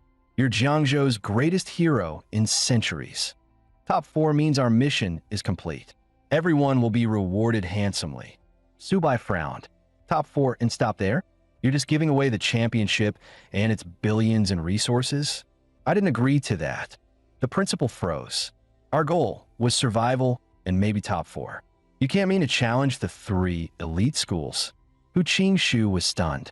Defeating those elite schools? That's nothing but a fool's dream. To crush the fear rooted deep in their hearts, Su Bai shouted passionately. Look at Modi University. Their school gate alone cost 1.8 billion. We must bring home the championship too, rebuild our gate, and prove worthy of Jiangzhou's people. His words ignited his teammates. You're right. We can't back down. Su Bai, you lead us in the semi-finals. The principal gave a wry smile. Such courage is admirable. Go rest, and tomorrow, fight for the championship. Watching them leave, he sighed quietly. These kids still too young, too fiery. Meanwhile, at Dragon Nation's Supreme Military Command, the Marshal and 6 Lord-level powerhouses gathered. The preparations for a counterattack on the 10,000 races were complete, with armies massing at the front lines. The Marshal rose, voice booming like steel. Once the 100 Schools League ends, the counteroffensive begins. Every student will march to the battlefield. For the tens of thousands of comrades who died, whoever offends Dragon Nation, no matter how far, will be destroyed. At dawn the next morning, Xiao Bai and Xiao Ba were busy devouring breakfast while Su Bai meditated, testing the Saint Beast armament technique. 10 minutes later, he roared, Saint Beast armament, activate. In the next instant, he swapped places with Xiao Ba. Su Bai dropped to one knee on the ground, startling Xiao Bai, while Xiao Ba stood dumbfounded on the sofa. Ding! Congratulations, host, for awakening the Beast Master exclusive talent, Spatial Swap. Within 1 kilometer, Master and Beast can switch positions at will. This spatial swap was a legendary god-tier skill, the ultimate trick for turning the tables. Su Bai grinned inwardly. Maybe today, he'd be the flashiest one on stage. After packing up, he set out with Xiao Bai and Xiao Ba to face the 3 elite universities. Xiao Bai, let's go. At Shanghai Stadium, the host's voice rang out with passion. The 100 Schools League has entered the semi-finals. First, Let me introduce the Great Wall Guard Academy. Once a military base founded in 1907, it was humanity's first bastion on the battlefield against the 10,000 races.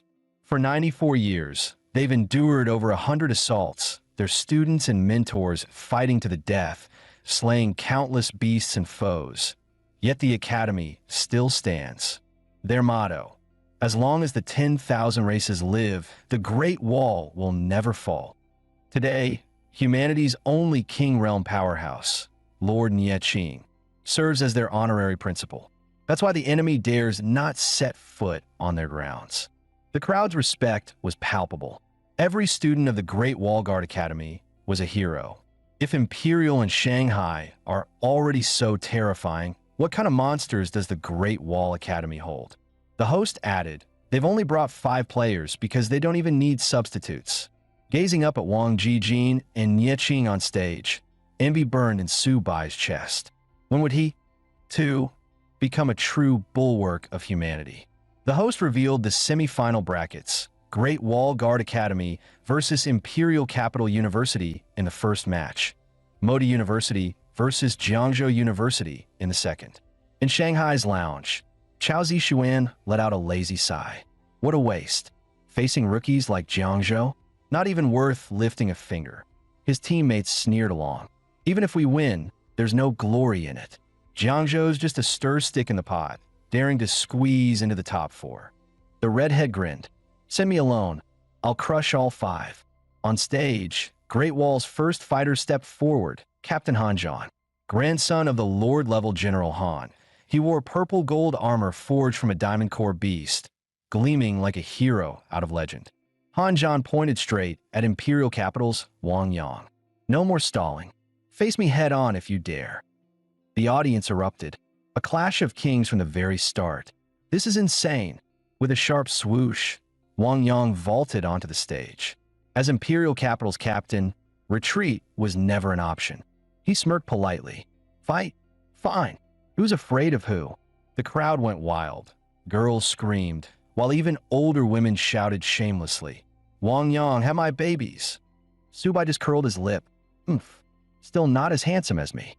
He suddenly had an idea, planning to send Luo Yongxiang up first to rattle them.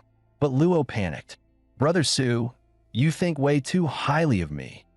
On the ring, Han Zhan's confidence radiated. Wang Yang, I'll let you strike first. Begin. Wang Yang launched his opening move, Windstorm Devastation, a violet light piercing the heavens.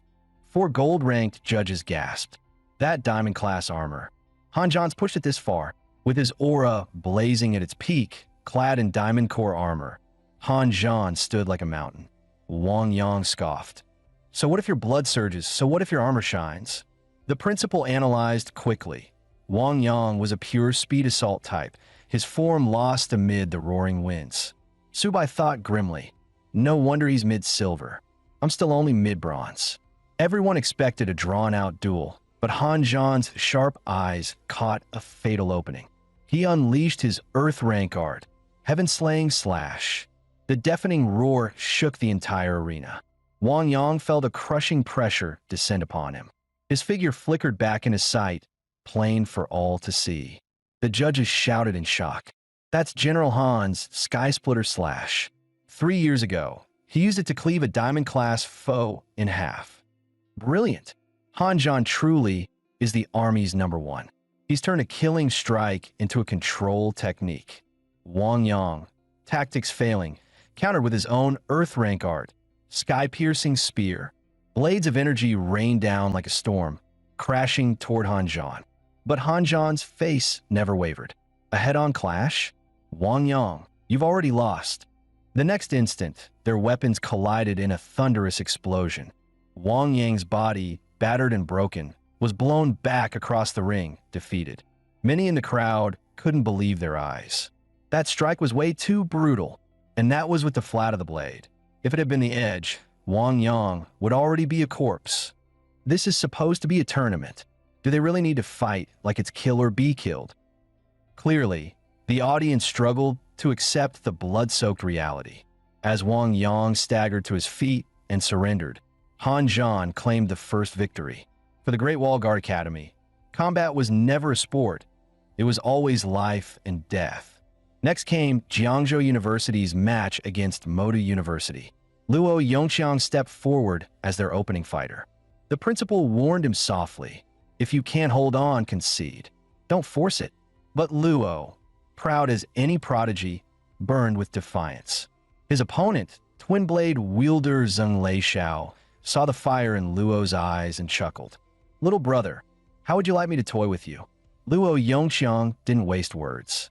With a roar, he unleashed his overlord blade art, charging straight in. Zheng simply leaned back, evading with ease, and sneered, "Is that it?" In a blur, his twin blades lashed out, carving shallow wounds across Luo's body. "Let me write a few words on you." Luo staggered, his whole body burning with pain. But unflinching, he bellowed again and rushed forward. From the sidelines, Wang Qingqing cried out, tears in her eyes.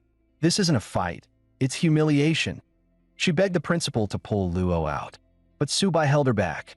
He could see it. Yongqiang was defending not just himself, but the honor of Jiangzhou University. Zheng pressed his blades to Luo's throat, voice like ice.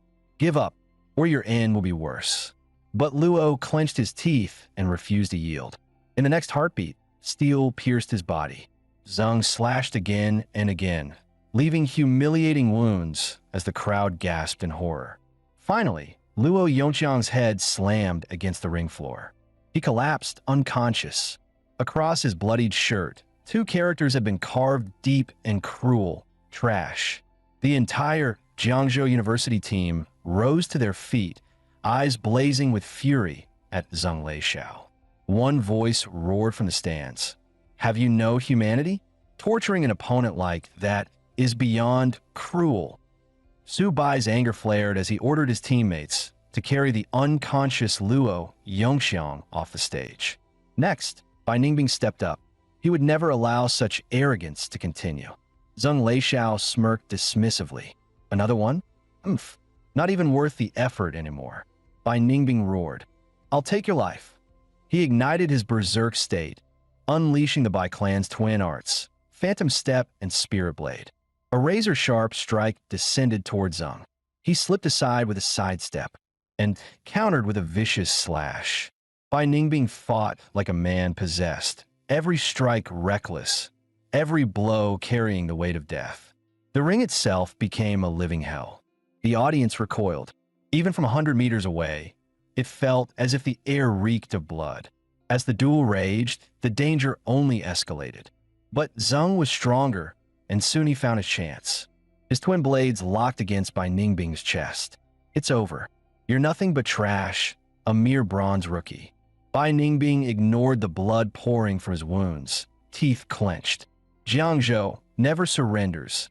With a roar, he drove his blade straight into his own gut, piercing through his body and into Zheng's. Zheng's face went pale, fear and disbelief twisting his features. "You're insane." Bai Ningbing bled from the mouth, but smiled grimly. "This is how I fight. Not like you, who only prey on the weak." Summoning the last of his strength, he pulled the blade outward, inch by inch. Realizing he was about to be cleaved in half, Zheng panicked, screaming for his principal to save him. In an instant, a pair of iron-like hands seized Bai Ningbing's sword, halting it cold. The principal of Modu University had intervened.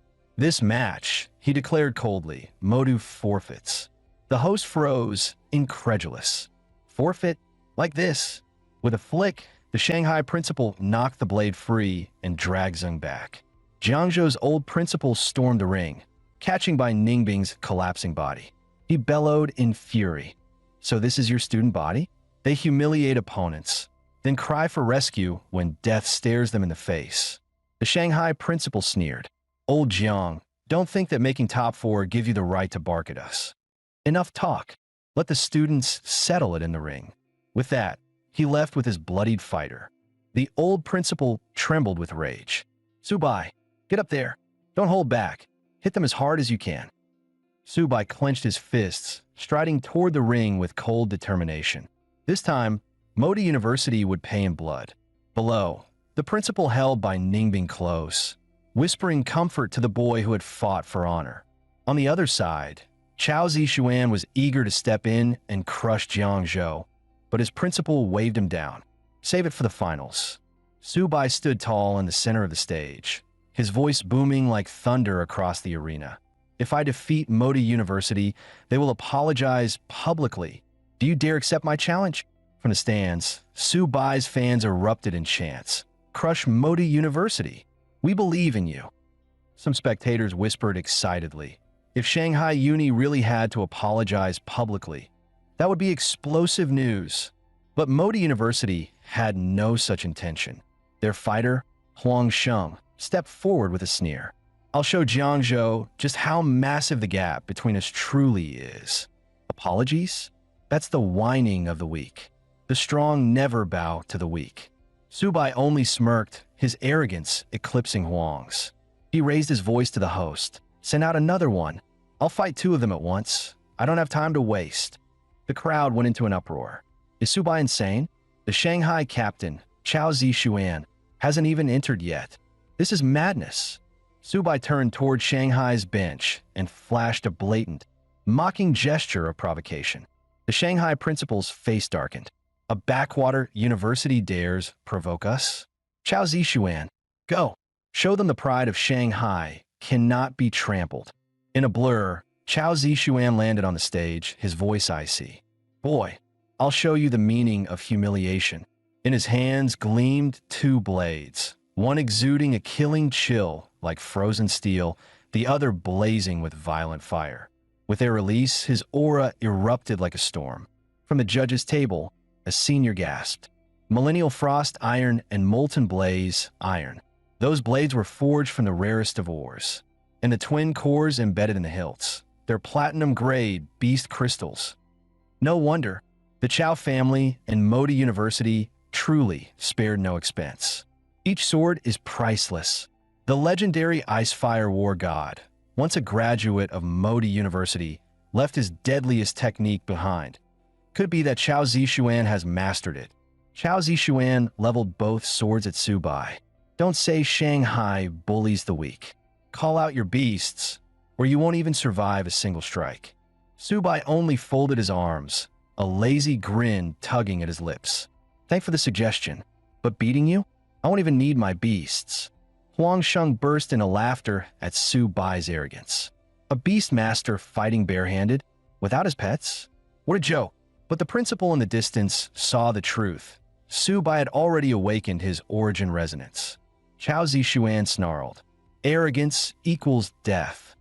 With a roar, his twin swords of fire and ice blurred forward like a storm. Huang Sheng charged alongside him. Su Bai only smirked, lips curling with disdain. Impatient little monkeys, aren't you? His aura flared violently as three origin talents ignited at once. Spirit of sharp metal boosting his strength, Ghost Step of Gold doubling his speed, and Earthen Shell hardening his defenses to an unbreakable wall. The shockwave of power rippled across the arena. Su Bai's voice was cold steel. Modi University, time to settle accounts. In the very next heartbeat, Huang Sheng's eyes widened, too slow to react. Su Bai's fist, like a sledgehammer, crashed into his chest. With a thunderous crack, Huang was sent flying across the stage. Chao Zishuan froze, eyes narrowing sharply. From the stands, Hu Qingshu gasped. Unbelievable! Su Bai's speed has reached gold tier levels. Not as terrifying as the ancient Master Luo Fan, but close enough to shake the arena.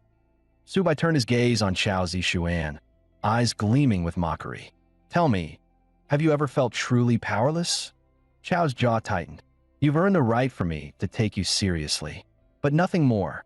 With that, his flaming sword ignited in a blaze. Profound skill, wildfire annihilation. Flames roared across the ring. The Su Bai chuckled coldly.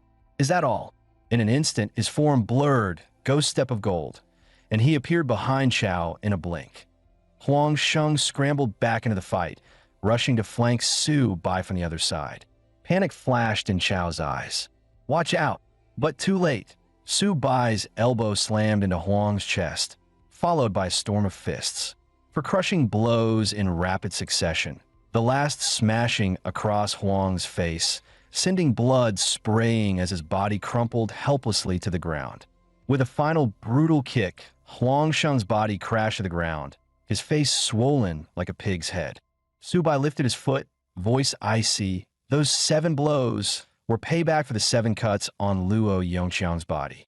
Chao Zixuan's eyes blazed with fury. "Coward! Fight me if you dare." Su Bai only smirked, calm and cruel. "Don't panic. I haven't had my fun yet. And now, it's your turn." Chao roared, unleashing a storm of fire and ice sword energy that split the air. But Su Bai's figure blurred like a phantom, impossible to pin down. In the blink of an eye, he appeared behind Chao's back. This is all the pride of Modi University has to offer. His fist hammered forward, sending Chao hurtling skyward. Even as his foe tumbled, Su Bai sneered, "Come on, prodigy, fight back, or this is getting boring." Then, with a leap, Su Bai rose high above, clasped his fists together, and brought them crashing down like a mountain. Chao barely had time to cross his twin swords in defense. Boom! The arena floor shook violently. Su Bai stomped him into the ground, voice dripping venom. "Humiliation? Sorry, beating down prodigies is my favorite hobby." Chao erupted, his body flashing red as he slipped free. He ignited his trump card. Crimson Flame Berserk. Blood energy poured into his twin blades, turning them into blazing death. From the stands, the principal's voice rang tense. "Not good. He's unleashed his kill move." Chao's roar split the air. "Die, Su Bai." He slashed with both swords, fire and ice converging. Su Bai merely triggered his Earth Bastion, the wall of stone energy smothering the attack like it was nothing. Chao froze in disbelief. "What are you? Were you a turtle in your past life?" Su Bai's eyes glinted coldly. "Enough talk. My turn." His fist detonated upward, blasting Chao into the sky. The twin swords slipped from Chao's hands, embedding into the stage as his body slammed back down in a heap. The judges inhaled sharply. Such power. So this is the terror of origin resonance. One muttered under his breath. Watching him, it's like seeing Luo Fan reborn. Su Bai's gaze lingered on the fallen twin blades. "These will fetch a fine price." Chao screamed hoarsely. "Put them down. Put my swords down." But still, Modi University refused to apologize. Su Bai's voice was final, cold as steel. "Then these blades are my compensation." Chao's face twisted with rage. Knowing he was outmatched, he still charged recklessly, claws outstretched in desperation. Su Bai dodged with disdain. "You don't have the strength to take it back from me. Overestimating yourself, fool." With that, he raised his leg and kicked Chao Zixuan square in the face. Chao's nose shattered, his body sent flying. In front of Su Bai, he was nothing more than a training dummy, ruthlessly humiliated. "This is the punishment for Modu University." The audience erupted. "Su Bai's insane. At this rate, only Han Zhan might be able to match him. Let's see if Modu University dares act arrogant again. This is the price of provoking Jiangzhou University." Finally, Chao collapsed on the ground, barely breathing. The host declared Su Bai the victor. Su Bai's eyes shifted to Han Zhan outside the arena. From the start, that man had been staring at him. Han Zhan's fighting spirit burned. He was eager for a showdown.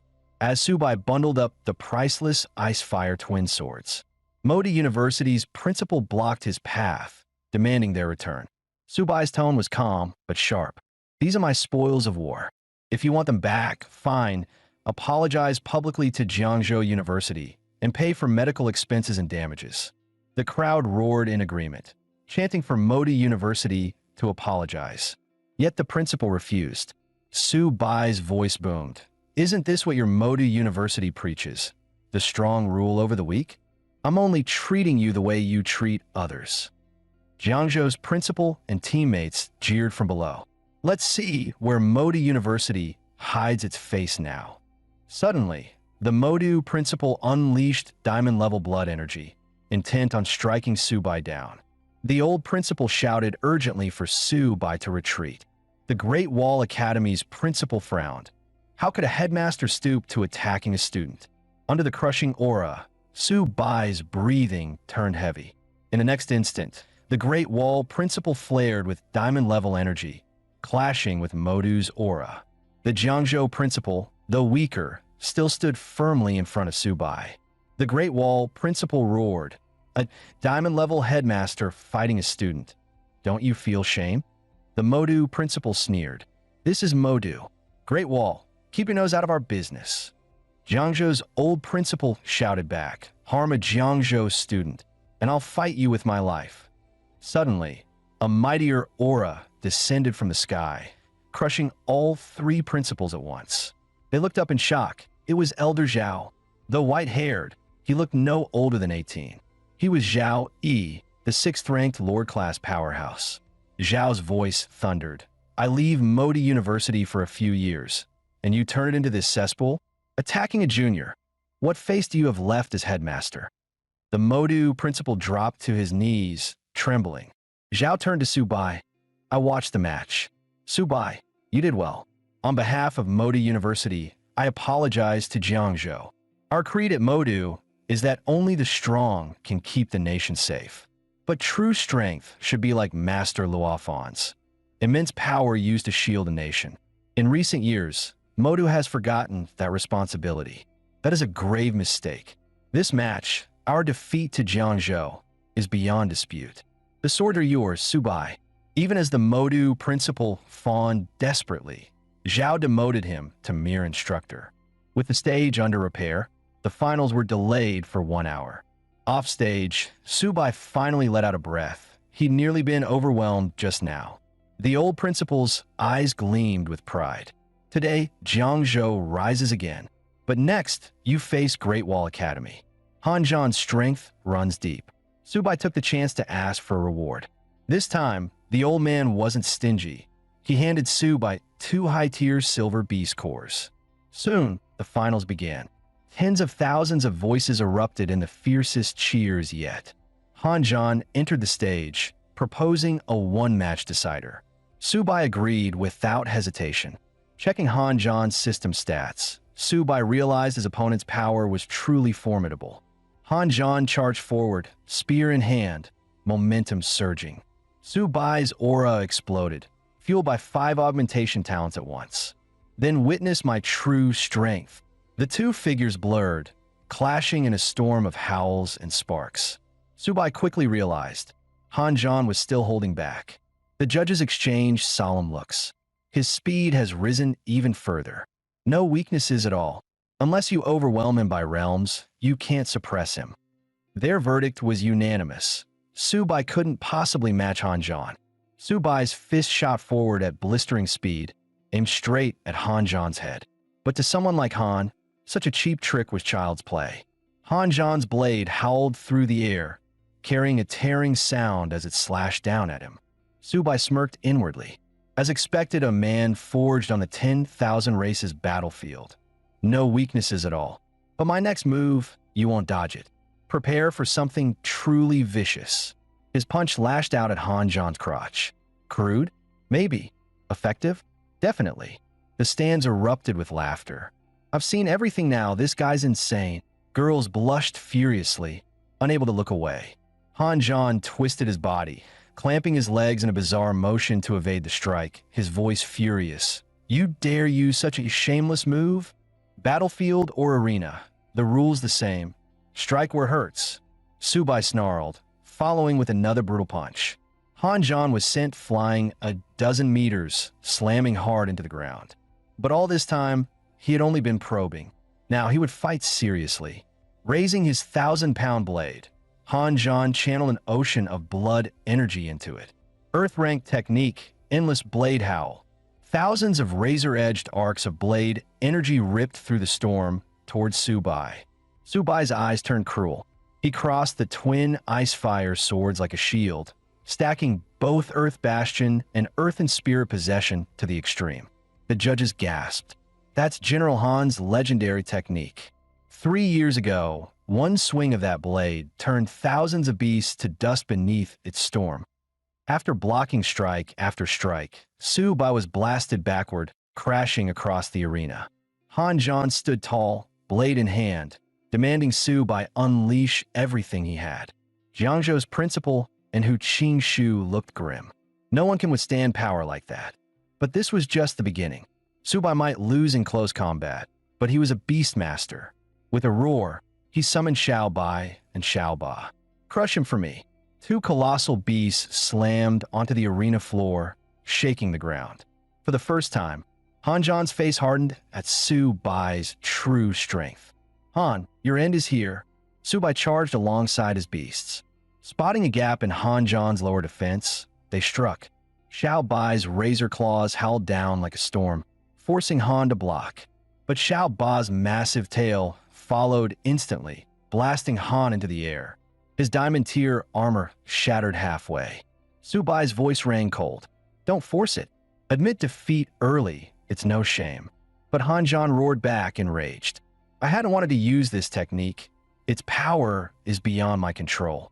But now I have no choice. Violet light erupted around him, his aura surging skyward. Su Bai's heart skipped a beat. Is this still human strength? Golden rank could be this terrifying? At that moment, the system's alarm blared in his mind. Warning! Warning! Extreme danger detected. This battle is unwinnable. Remember, in the hierarchy of power, all below gold are but insects. The crowd buzzed. Han Zhan's power had soared to the golden peak. Against him, Su Bai was only bronze. How could a bronze possibly withstand this? Whispered voices spread through the stands. Han Zhan bellowed. You cannot withstand my final strike. A blade light ripped forth, as if cleaving through space itself. Su Bai's eyes sharpened. Time to reveal his trump card. Innate origin flow. Shift of position. In an instant, he swapped places with Xiao Ba. The beast took the full brunt of the blow. The arena shook violently as the explosion thundered out. Han Zhan finally collapsed from exhaustion, and Su Bai wasted no time, commanding Xiao Bai to pin him down. The audience of elites was stunned. That's a technique only platinum ranks can even graze. Is he really just bronze? Spatial exchange is a heaven-tier technique, yet Su Bai altered it. His talent could rival the legendary Luo Fan himself. The four fighters from Modi University couldn't even raise their heads. Is this match going to tear our whole university apart? As the smoke cleared, Han Zhan lay beneath Xiao Bai's crushing claws. Defeated, he admitted, "You win." Su Bai, for a heartbeat, the entire arena fell silent. Then the host's voice boomed. The champion of this year's 100 Schools tournament, Su Bai of Jiangzhou University. The Jiangzhou principal fell to his knees in joy, while teammates roared in unison. Su Bai, champion. Su Bai, hero. The stadium of 300,000 erupted, their unified chant shaking the very foundations. Lin Yanran clasped her hands, tears glimmering in her eyes. Su Bai, you're the best. At home, his parents embraced and wept with joy, while his little sister danced wildly. My brother won. My brother is the champion. A flood of reporters swarmed the stage like a tidal wave. Mr. Su Bai, as the champion of this year's 100 Schools tournament, how do you feel right now? Do you have any word for your opponent, Han Zhan? The principal quickly stepped in to shield him. Su Bai needs rest. Questions can wait. Supporting Su Bai down from the stage, the principal chuckled. After this battle, you're about to strike it rich. The military's resource rewards are all yours. Su Bai's eyes lit up. How much are we talking? The principal replied. No less than 600 million. Su Bai felt a surge of strength coursing through him, grinning wildly. I could fight 10 more Han Zhans right now. That night, the Dragon Nation's military channel broadcast the news. The 100 Schools tournament has concluded. Among the shining talents, none stood brighter than this year's champion, Su Bai of Jiangzhou University. The military issued a decree. To honor Su Bai's fearless performance and victory, he is hereby awarded a first-class merit, the Great Wall Medal of Glory, and 60,000 military credits. Let every student learn from him. No matter how strong the foe, fight until the end. The new national rankings were unveiled. Jiangzhou University had seized the #1 spot, with 5 billion allocated annually by the military. Across the nation, Beastmasters and gifted students rushed to file transfer requests. Jiangzhou University was now destined to become the nation's premier cradle for Beastmasters. Among the people, a children's rhyme spread across the internet. Heaven's chosen child, wise and brave, heir to Luofan, the world's gaze. After an unknown stretch of sleep, Su Bai finally awoke. Manny appeared with breakfast, smiling softly. The principal said that once you're up, we'll head back to Jiangzhou University together. But Su Bai smirked mischievously. Not so fast. Before heading back, I want Xiaoba and Xiaobai to feast at Modi University first. Manny burst into laughter. Modi University really got wrecked this time.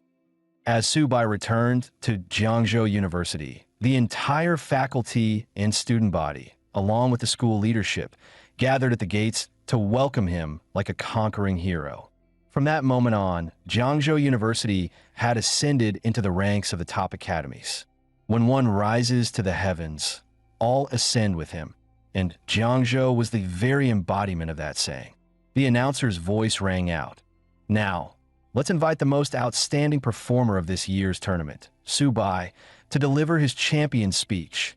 Su Bai stepped forward, his voice firm and resolute. No legend is beyond breaking. No matter how strong the enemy, as long as we never yield, we will triumph. With the government's increased funding secured, the principal turned to him. Do you have any suggestions for the school's future development? Su Bai answered seriously. Our weakest point right now is cultivation resources. We should hire alchemists to craft potions for us. If we all work together, we'll make Jiangzhou University thrive. Half an hour later, inside the principal's office, the old man personally handed him a box. When you earned your first Great Wall Medal of Honor, I knew you were destined for greatness. Su Bai smirked. Speaking of destiny, how about paying me the 500 million you still owe? I just made the school 5 billion. The principal's face darkened. Stop being greedy. You'll get 100 million, plus 10,000 military credits. Redeem them at the logistics office. Su Bai exploded. Only 100 million? Are you kidding me? This is betrayal. Using me and then tossing me aside. Before he could finish, the old principal grabbed him by the collar like a stray chick and tossed him out, slamming and locking the door behind him. Su Bai clenched his fists, fuming. Fine, old man, you win this round. Revenge can wait 10 years. For now, 100 million is enough to power up Xiaobai. Back at the dorm, he immediately fed 70 silver-ranked beast cores to his 2 gluttonous companions. Outside the dorm, dozens of girls were being held back by the dorm supervisor. They were all vying to become Su Bai's girlfriend. Meanwhile, Su Bai lounged casually on his bed, grinning. Xiaobai, Xiaoba, you both did amazing this time. Keep it up in the future. Suddenly, a radiant golden light burst forth inside the room. Could it be an upgrade? Xiaoba successfully advanced from bronze to silver. With his Xuanwu bloodline activated to 40%, his base stats were already pressing close to gold level.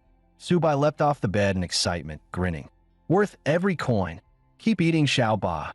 Immediately after, Xiaobai also advanced, reaching high-tier bronze, his white tiger bloodline awakening to 30%, and his strength skyrocketed. Han Zhan had trained bitterly for 20 years to barely reach early silver. But with these 2 beasts, Su Bai's rank had surged straight into silver.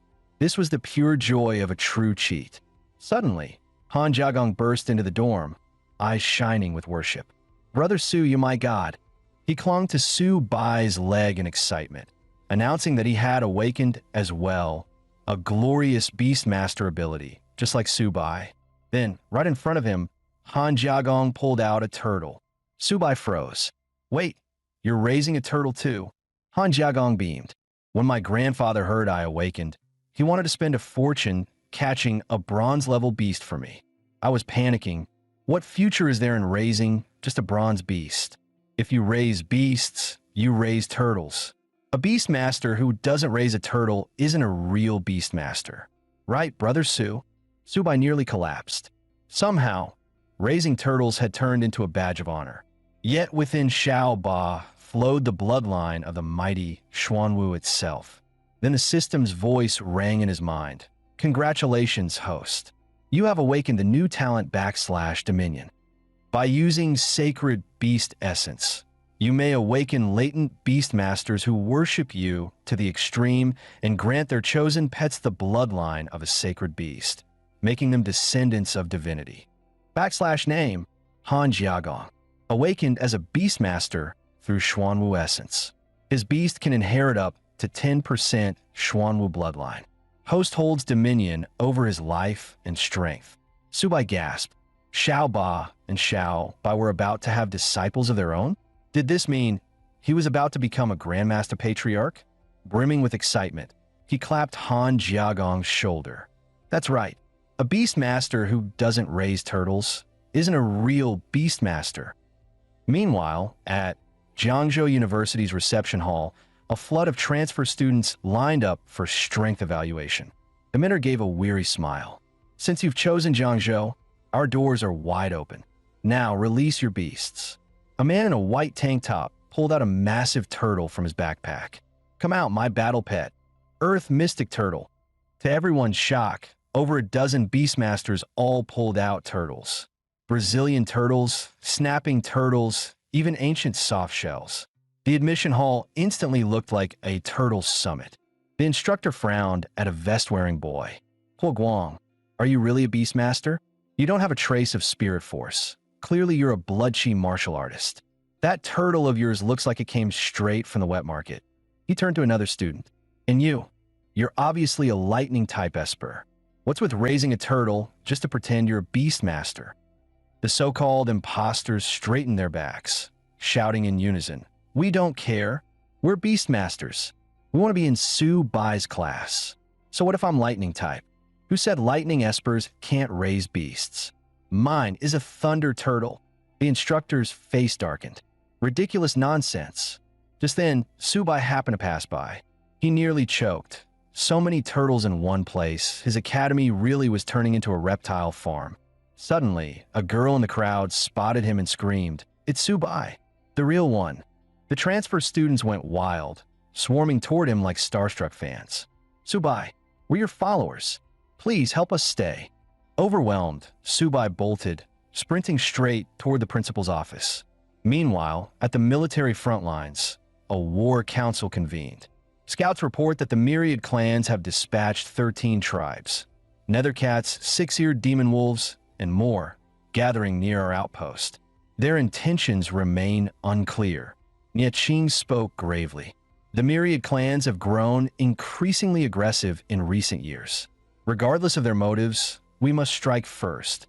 I've already ordered 3 warriors, chosen from this year's 100 School Tournament, to carry out a reconnaissance mission at Bishui Lake.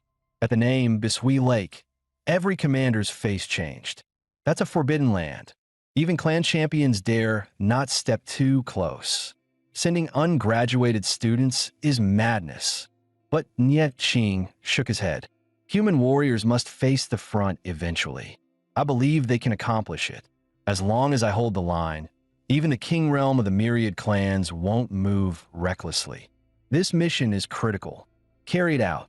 Back on campus, Su Bai burst into the principal's office, panting.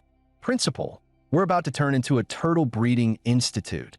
The principal, however, gestured to several guests. You came just in time. This is Chao Man, patriarch of the Chao family. He's here to discuss reclaiming the divine swords. The others are his retainers. Su Bai grinned. Elder Zhao himself said these swords were mine.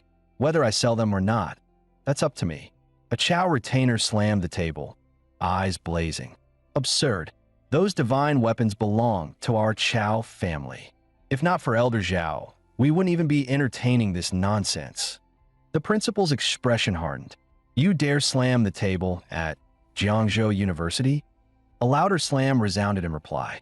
This is Jiangzhou, not your Modu. Whether the swords are sold or not, that's Su Bai's decision. Chao Man's eyes narrowed slightly. Then name your terms. With the old principal backing him, Su Bai leaned back lazily. Funny thing is, I've actually been finding these blades quite handy lately. A scholarly-looking woman among the retainers smiled gently. Young friend, soon we'll all be fighting on the myriad clan's battlefield. Strength is the only currency that matters. Instead of holding onto 2 lumps of iron, wouldn't it be better to trade them for resources you truly need? Seeing Chao's side finally speak in trade terms, Subai smirked. 2 swords, 10 billion. Outrage erupted. That's insane. We could forge 2 new divine blades for less than that. Subai's sneer cut through their protests. In my hands, they're just tools. In Chao Zishuan's hands, they're life itself. Is his life worth less than 10 billion? And how long would it take you to forge replacements? His words hit home. The retainer seethed. Shameless profiteer. Chao Man, cornered, finally conceded. 10 billion then. Deal. You'll deliver the swords once the funds transfer. Subai rubbed his hands together gleefully. That's why you're the patriarch. Straightforward and generous. Money for swords, fair trade. Once the Chao family left, Subai turned to the principal. So, there really is something brewing on the front lines, isn't there? Just as Subai suspected, the principal's expression turned grave. The military's order has arrived. All conscripted students and mentors must reach the front lines within 3 days. This time, I'll be going as well. Special missions were also assigned to Su Bai and Hu Qingxu. This campaign would mark humanity's first counteroffensive against the myriad clans in 100 years. On the battlefield, all were soldiers. Courage in the face of death was the only creed. At Imperial Capital University, their diamond-ranked principal held aloft a Great Wall conscription decree and thundered. Our academy is the gathering place of Dragon Nation's proudest geniuses. If the human race must fight, Imperial leads the charge. The students placed their right hands over their hearts and roared in unison. For the Yanhuang race. For humanity's eternal glory. Over at Modi University, the new principal's battle spirit blazed just as fiercely. Each time war calls, Modi University shall march first into the fray, to give one's life for the nation, who needs to return alive past the Jade Gate. The students howled in response. May our names be etched on the monument of heroes. May our race never know defeat. 3 days later, the academies arrived at the Great Wall Fortress. Commanders bellowed orders across the stronghold. Tomorrow the war begins. Triple check the magic crystal cannons. Ensure the cores are charged. Not a single mistake is allowed. Scout the enemy's movements at all times. No enemy scout may approach within 50 miles of the wall. Kill on sight. Subai hurried to his principal's side. Look, other academies all have armored protection, but Jiangzhou's still in school uniforms. On the battlefield, that's suicide. The principal shook his head. In peacetime, we could trade money for resources. But now it's wartime. Everything must be earned with military merit. If you want armor, you'll need to kill for it. Sadly, Jiangzhou's tally is too thin. Suddenly, alarms wailed across the wall. Enemy forces incoming. All units to positions. Great Wall Guard Army, prepare to sortie. A commander shouted to the assembled academies. Students, your orders are to support the defense atop the wall. No one leaves without military command. The principals echoed the order, roaring, "The enemy is here. Everyone to the battlements. Hold the wall. This is our duty." As they climbed the fortress wall, the students froze at the sight. The beast tide stretched endlessly. Tens of thousands of savage monsters surging like a living meat grinder, endless and unstoppable. The principal steadied them. The army carries the main fight. You need only support and adapt yourselves to real war. Subai instinctively prepared to unleash his beasts. But the principal snapped. On the battlefield, recklessness means death. Still, Subai's eyes burned as he gazed at the endless horde. When the beasts closed within 30 kilometers, over 1,000 crystal cannons roared to life.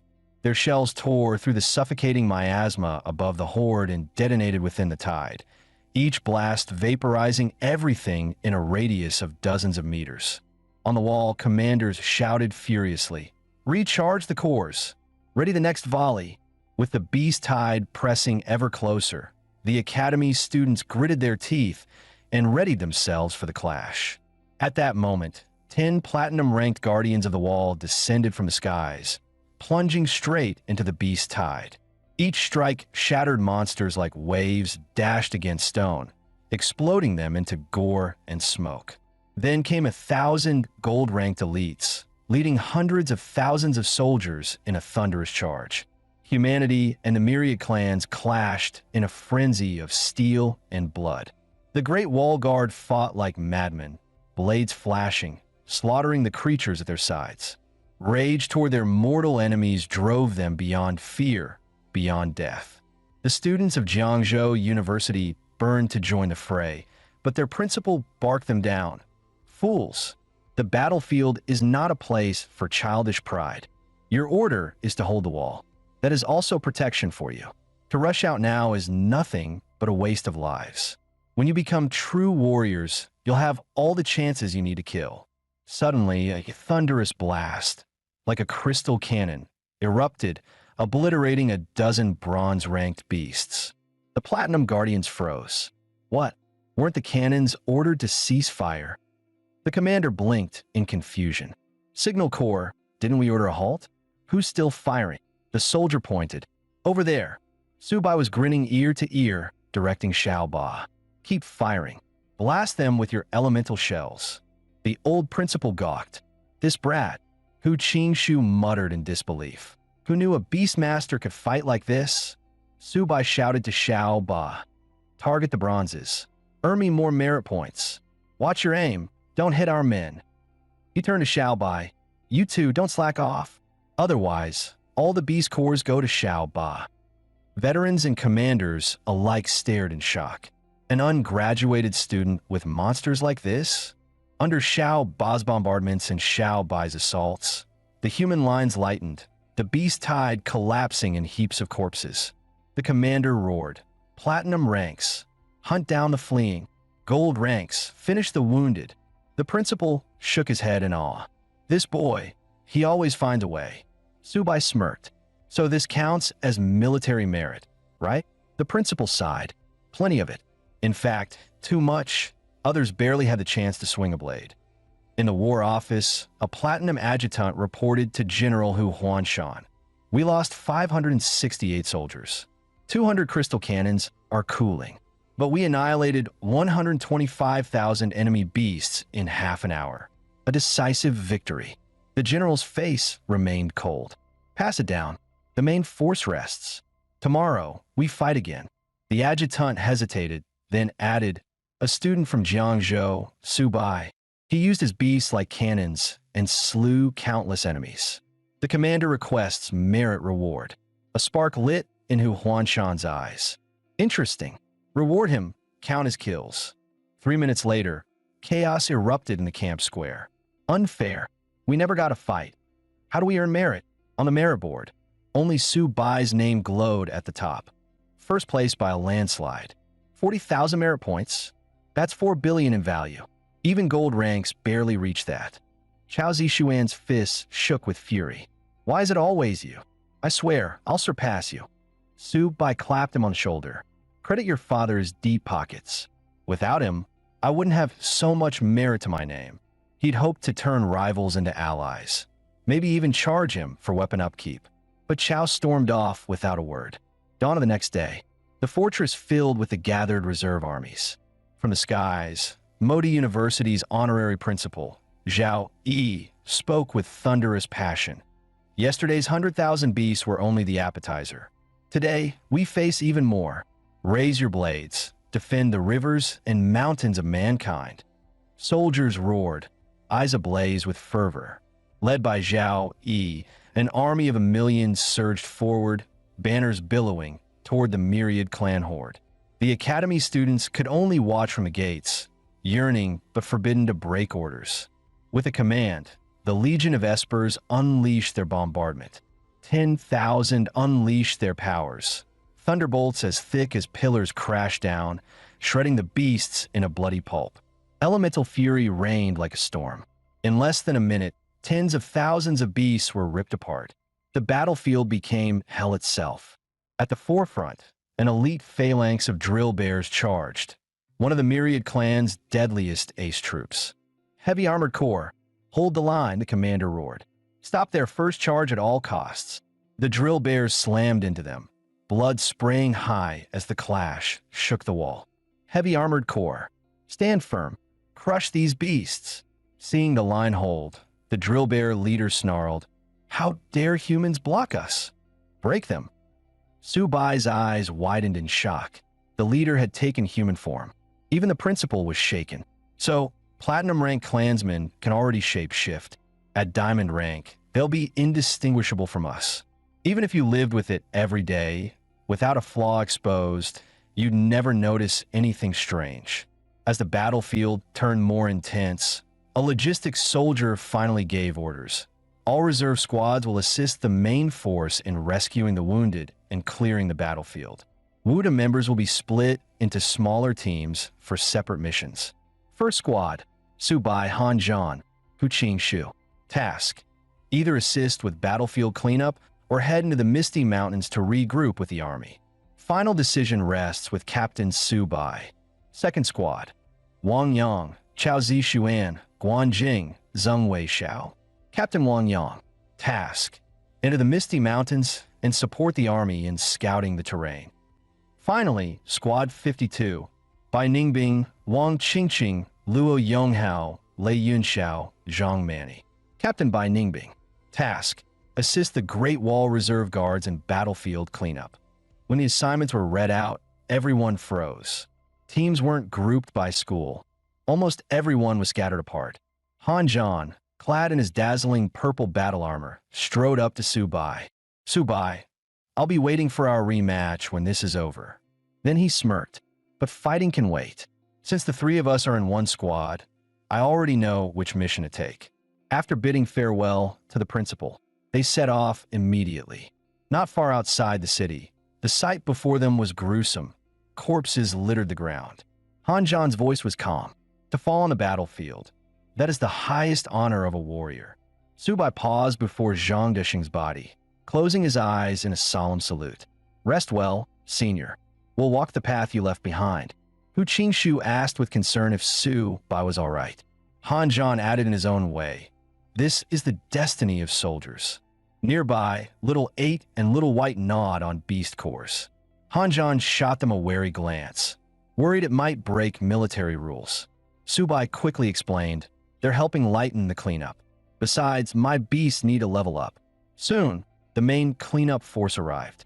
Subai hurriedly ordered his beasts to stop. Save it until the mission's done. You'll feast later. The trio then marched straight into the Misty Mountains. Wang Yang and his squad watched them go, stunned. They're not waiting for the other teams? Charging in with just 3 people. Do they have a death wish?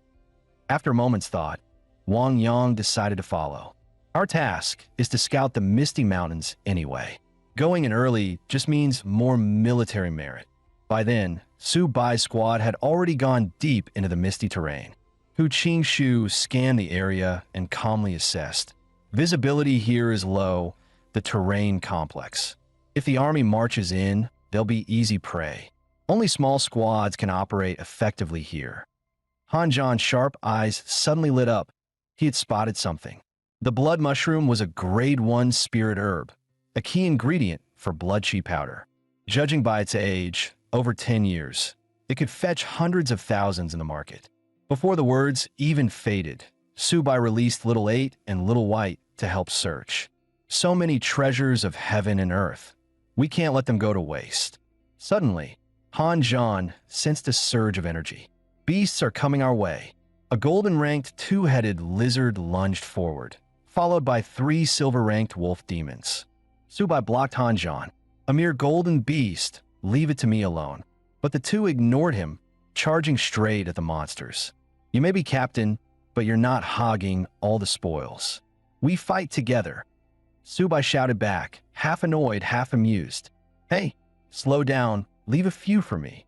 At the same time, Wang Yang's squad picked up the battle's energy fluctuations. A golden-ranked beast, they rushed to assist, carefully advancing through the thick mist. By the time they arrived, the golden beast had already fallen, felled by Su Bai's precise strikes at its weak points. Little 8 and Little White feasted happily on beast cores. When Wang Yang's squad arrived, they froze at the carnage. These three, are they even human? Wang Yang gave Han Zhan a thumbs up. Truly worthy of the Great Wall's strongest prodigy. Han Zhan frowned, thinking it's sarcasm, and quickly clarified. Most of these beasts were slain by Su Bai and his pets. Hu Qingxu and I barely touched them. Chao Zishuan's face stiffened instantly. Su Bai grinned. Old Chao, don't tell me you're here to ask me to maintain your divine weapon again. Wang Yang quickly cut in. Enough bickering, focus on the mission. When Su Bai revealed his next plan, Han Zhan and Hu Qingxu looked helpless. To them, it was obvious he just wanted more herbs and more beast kills for merit. Wang Yang, however, was on the same page. He even offered to join forces. Su Bai set the rule on the spot. If we find resources, whoever grabs them first keeps them. With no objections, Su Bai dashed ahead. Not long after, Wang Yang's squad saw them halt abruptly. Before them stood several golden-ranked beasts and a golden high-rank, white-armed ape. At the very front stood something even more terrifying, a humanoid beast. Han Zhan's face hardened. That's the Daizo Xian Serpent Clan, the strongest vassal under the 3 royal bloodlines, 9 nether sky-swallowing python. He quickly added, among the myriad races, noble bloodlines can take humanoid form at lower ranks. Their power far surpasses their peers. And this one is the worst to face. The serpent snarled coldly. Not a single human leaves alive. In an instant, countless beasts surged out from the mist, surrounding them. A white-armed ape in front, the serpent behind. Han Zhan made a quick call. Wang Yang, the fastest, would run for reinforcements. Wang Yang unleashed his earth-rank technique, wind spirit possession, and bolted away. But several apes instantly gave chase.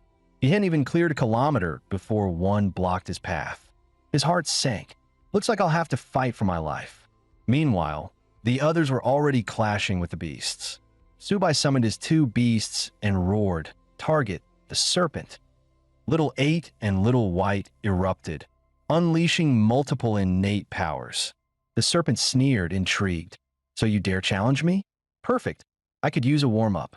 Han Zhan and Hu Qingxu battled the white-armed ape, but its strength was overwhelming. Han Zhan shouted, "Su Bai, finish it fast. We need to help Wang Yang." Su Bai gave a firm nod. "Little 8, Little White, push harder. End this quick." The serpent scoffed. "Arrogant human, you dare spout such nonsense?" Yet Little 8's surge of power forced even it to flinch in surprise. A thunderous boom. Smoke and debris swallowed the serpent whole. Any normal golden beast would have been obliterated. But this was no ordinary monster. In an instant, it revealed its true form, a colossal black cobra. With jaws gaping wide, it lunged straight for Su Bai. "Bypassing the pets to strike you? Smart, but they'll never keep up with me." Su Bai blurred to Little 8's side, voice cold. "Teach it a lesson now." Little 8 slammed in with a tortoise charge, making the serpent spit blood. Seizing the moment, Little White dove in like a spear. Han Zhan's eyes widened. Su Bai's beasts were overwhelming, driving the serpent to the brink. Su Bai himself stepped in, kicking the serpent square in the head. Then Little 8 crashed down from above. His move, tortoise gravity, crushed the serpent with brutal force. At last, the serpent fell. They turned, ready to rush to Wang Yang. But suddenly its body bulged with grotesque lumps. The next moment it exploded. Thanks to Little 8's defense, they survived. But unbelievably, the serpent wasn't dead. With a flash, it slithered into the forest, fleeing in disgrace. Now wasn't the time to chase. They let it go for now. Han Zhan stayed to hold off the ape while Su Bai and Hu Qingxu sprinted toward Wang Yang. Elsewhere, Wang Yang was caught by 3 golden beasts. They weren't fast, but their raw strength was monstrous. He knew he couldn't escape, but he dragged one down with him. Pouring his blood chi into his spear, he unleashed the earth-rank skill sky-piercing strike. But an ape's fist smashed into his chest mid-charge. The other 2 piled on immediately. Their fists and kicks rained down like a storm. Wang Yang's body flew, crashing into a massive tree. Bloodied, he roared hoarsely, "Killing me is easy, but one day your kind will be slaughtered by humanity." He muttered weakly, "Han Zhan, Subai, looks like I'll never duel you again." At the last second, his spear was knocked skyward. Subai had arrived, just in time to save his life. But Wang Yang was already on the edge, eyes closing as he whispered, "Subai, avenge me." Fury surged in Subai's chest. He swore to tear every beast here apart. He snatched up the spear from before. With a roar, the weapon shot straight at the strongest ape.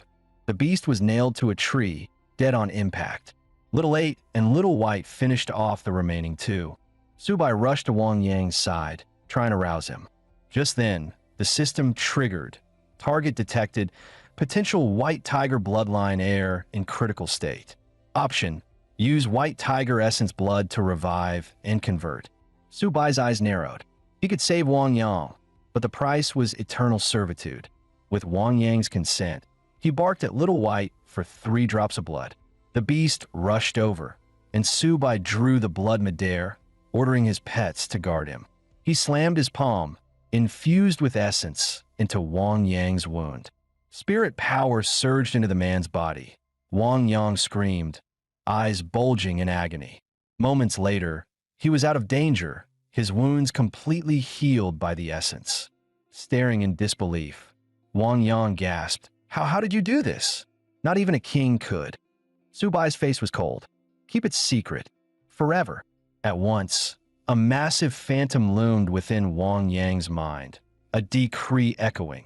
"Reveal Subai's secret, and your soul will be annihilated, condemned by heaven and earth." Terrified, Wang Yang agreed instantly. Having saved him, Subai smirked, ready to name his price. But suddenly, the ground trembled. Countless snakes burst from the earth. The serpent had returned. Little White shredded them with ease. But they weren't real. Worse, they multiplied endlessly. Luckily, Han Zhan and Hu Qingshu finally arrived. "It's the serpent's trick. We must flush it out." Sure enough, it was hiding behind a tree. Borrowing Han Zhan's spear, Subai hurled it, but the serpent slipped aside. Hu Qingshu frowned. "Didn't we beat it back to its true form? How is a human again so soon?" The serpent stepped out in platinum armor, smirking. "That was only a clone. Kill me? Impossible." He tossed down Zheng Leixiao's shriveled corpse. Chao Zishuan's eyes blazed with vengeance. "Subai, kill him. I'll pay anything, no matter the cost." Subai sneered. "Fine. This mangy snake is mine." The serpent grinned, discarding the body, ready for battle. Subai roared, "I'll carve you up and make serpent stew." He stacked every skill from Little 8 and Little White onto himself, then activated Origin Symbiosis to share damage. The serpent slashed out a devastating sword aura. Subai met it head-on with a crushing punch. The collision blasted a massive crater into the ground, dust and debris swirling into the sky. The serpent's eyes flickered with surprise. Subai had actually held his ground. Then it snarled, mocking, "Insect, crawl out and die." Subai's massive fist answered, slamming into its body. The serpent, caught off guard, was hurled back several meters. It steadied itself, expression finally serious. Subai's gaze sharpened. This thing was stronger than before. His voice was ice. "Then taste my trump card. 7-star triple fiend formation." Through Origin Symbiosis, he unleashed the ultimate synergy, combining the strengths of his 2 beasts. Every ounce of power converged, raining down on the serpent. The serpent didn't even dodge. Creative trick, but your strength is pathetic. A green shield snapped up around its body. The next instant, countless snakes surged at Subai. It unleashed an Earth-rank skill, Lament of the Green Serpent. The swarm was meant to explode, tearing him apart. A massive blast shook the battlefield. His teammates shouted in panic. "Subai can't have fallen. Say something." As the dust cleared, Subai and his beast stood wounded but alive. Refusing to yield, he pushed Origin Symbiosis to its limit, Beast Core energy flooding his body, mending wounds as it burned. The serpent sneered, breaking through in front of me, courting death. It gathered a sphere of terrifying power. Its strongest strike aimed to finish Subai. Han Zhan's group tried to move in, but the pressure was overwhelming. Suddenly Wang Yang shouted, "Look!" 3 beams of light shot skyward. Su Bai's voice thundered, "My life? You're not worthy to take it. White tiger as blade, black tortoise as shield, slaughter without mercy." The sacred beast armament had returned. Su Bai now stood like the master of heaven and earth, aura supreme and domineering. The others, stunned beyond words, recited the ancient incantation. Heaven and earth converge, the soul eternal. Divine weapons unite, sacred beast armament. Roots of nature, origin symbiosis. This was Lord Luo Fan's legendary feat, racing across 10,000 miles, slaying 2 king-rank titans before all witnesses. Sacred beast armament. The serpent's eyes widened in horror. Sacred beast armament? That ancient technique? Impossible. The system chimed. Congratulations, sacred beast armament awakened. All attributes surged. Sacred beast bloodline temporarily at 80%. Innate powers tripled, but Subai knew he had only 3 minutes to end this. Gazing down coldly, he growled, "Ready to die?" The serpent thrashed, desperate to resist. Subai flashed forward and slashed. The beast never expected such a swift end. Its final roar echoed. "Lord Nine Nether, avenge me!" At the fortress, Commander Nie Qing smiled faintly. The boy grows fast, but his eyes turn sharp. The King of Nine, Nether himself, dares strike at a youth? Do you think me dead? His blade left its sheath. One slash split the sky. A wave of annihilating sword energy tore across the horizon. It clashed and shattered the 9 Nether King's assault. The king snarled, "Nie Qing, don't get arrogant. Your end is near. When you fall, humanity will be wiped out." Nie Qing laughed. "I'll be waiting." As the clash ended, Subai released the sacred beast armament. Little 8 and Little White collapsed, utterly drained. The squad rushed to him. Hu Qingshu grinned. "Not bad. So many high-ranked beasts down in one battle." Han Zhan sighed. "If not for Su Bai's sacred beast armament, we'd all be dead." Su Bai warned, "The stench of blood will draw more beasts. We can't stay." But suddenly, a terrifying figure appeared above them. A cyan torrent swept out, uprooting trees across miles. A Lord-rank enemy had arrived. Worse, this being struck at them directly, just as doom seemed certain. Another Lord-rank, Hu Huanshan, appeared, blocking the blow. His cold gaze lifted. "Long AO, for a lord to strike at children. Have you no shame?" Long AO sneered. "Your presence changes nothing. Today, I will take the one who awakened the sacred beast armament. The myriad races will never allow another Luo fan to rise." Hu Huanshan glared back from midair. "Over my dead body. We'll see if you can protect him." Long AO raised his hand, unleashing the domain of 10,000 serpents. Instantly, the ground writhed with endless snakes, each at least golden ranked, with platinum-grade titanic pythons mixed in. Hu Huanshan glanced back at us. Seeing we could still hold on, he turned his full focus back to Long AO. The enemy conjured a colossal sword, 100 meters long, and swung it down. Hu Huanshan only chuckled. "A good chance to stretch my bones. Moonlit Wudong." A towering Wutong tree rose sky-high, shielding the strike in a storm of leaves. Han Zhan gasped. "That's Hu Huanshan's Wutong technique." Long AO's face twisted in shock. "You've grasped the power of law." The force gnawed away at his vitality, utterly undefendable. He dare not linger. "Today I concede, but you can't guard him forever." With that, he ripped into a spatial rift, escaping, but his voice lingered. "The moment he steps beyond the Great Wall, the myriad races will kill him." Hu Huanshan exhaled, dismissing the towering tree and its endless leaves. Han Zhan's eyes shone with awe. "So this is a clash of true powerhouses? Every move shakes heaven and earth." Su Bai's gaze burned. "When will I wield such strength?" Huan Shan spoke gravely. Remember, no matter how strong, there will always be foes you can't defeat. The only one you must surpass is yourself. He then activated a teleportation array, whisking us back to the garrison base. At the gate, a man in mink robes appeared. Subai, well done. Congratulations on awakening the sacred beast armament. He nodded to Hu Huanshan. Take him to the council chamber.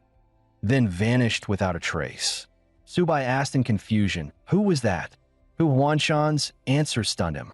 That was humanity's hero, the king-ranked sovereign, Lord Nieqing. Subai learned that Nieqing lived in Luo Fan's era. When she revived and martial paths awakened, the young Nieqing, only 20, watched humanity crumble and declared, martial arts will defend the nation. He was mocked for it. Only Luo Fan believed him.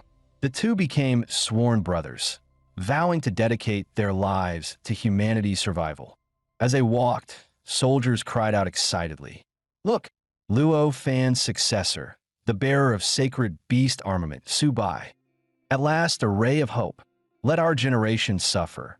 If Subai rises, the next will thrive. Hu Huanshan reassured him. Don't carry the world's burden yet. For now, your only task is to grow stronger. Soon they arrived at the Grand Council chamber, filled with leaders. Even Lin Yinran's father, Lin Jinnan, sat among them, revealed to be a diamond-rank powerhouse. Nieqing wasted no time. The myriad races mobilized to kill Subai, even dispatching a lord-rank assassin. What are your thoughts? Voices rose at once. With Luo Fan's art revived, Subai's rise will bring humanity glory. He must be protected at all costs. Provide him with the best mentors, resources enough to reach Lord or even King rank. His life is worth more than all of ours combined. He cannot fall prey to the enemy. Subai smiled inwardly. These old men, they're actually good people. But Lin Jinnan's voice cut through. No, Subai must keep fighting on the battlefield. True strength is forged in life and death combat. No greenhouse can produce the invincible. Lin Jinnan's words sparked instant backlash. The myriad races already tremble at the sacred beast armament. If Subai keeps fighting and falls, who takes responsibility? You. Yet to everyone's shock, Hu Huanshan spoke up in support. An eagle does not break its wings in a storm. A wolf does not cower before the night. Luo Fan treated the battlefield as his home, surviving death more than 10 times. Were he alive, he would demand Subai temper himself the same way. Subai groaned inwardly. If I had unlimited resources, who the hell would want to risk their neck on the battlefield? In the end, Nieqing decreed. 3 lords, 38 diamonds, and 1,000,000 soldiers would reinforce the Misty Mountains. Subai smiled to himself. So many to protect me? Perfect. But the truth was brutal. He was bait. They meant to dangle him before the enemy and carve out a massacre. For a moment, he thought he'd misheard. Meanwhile, in the 9 Nether King's palace, the king sat upon his throne, eyes cold as he swept across his court. The sacred beast armament has returned. You all remember Luo Fan's terror. We cannot allow a second Luo Fan. At any cost, Subai must die. 8 lords and 42 diamonds will reinforce Nieqing, with the Phoenix and 9-tailed Fox elders to assist. Yet the Phoenix elder frowned and flatly refused. In this battle, my clan will not send a single soldier. Even the carefree Fox elder chimed in lazily. Nor will mine. The 9-tailed foxes abstain. Their defiance ignited the 9 Nether King's fury. You dare defy me? The 3 royal clans came to this war together. How dare you withdraw now? But neither Phoenix nor Fox flinched. What? Will you strike us down? Everyone knows the truth. You just want to monopolize the human blood sacrifice. We came for the resources of the Forbidden Lands. We won't play along with your madness.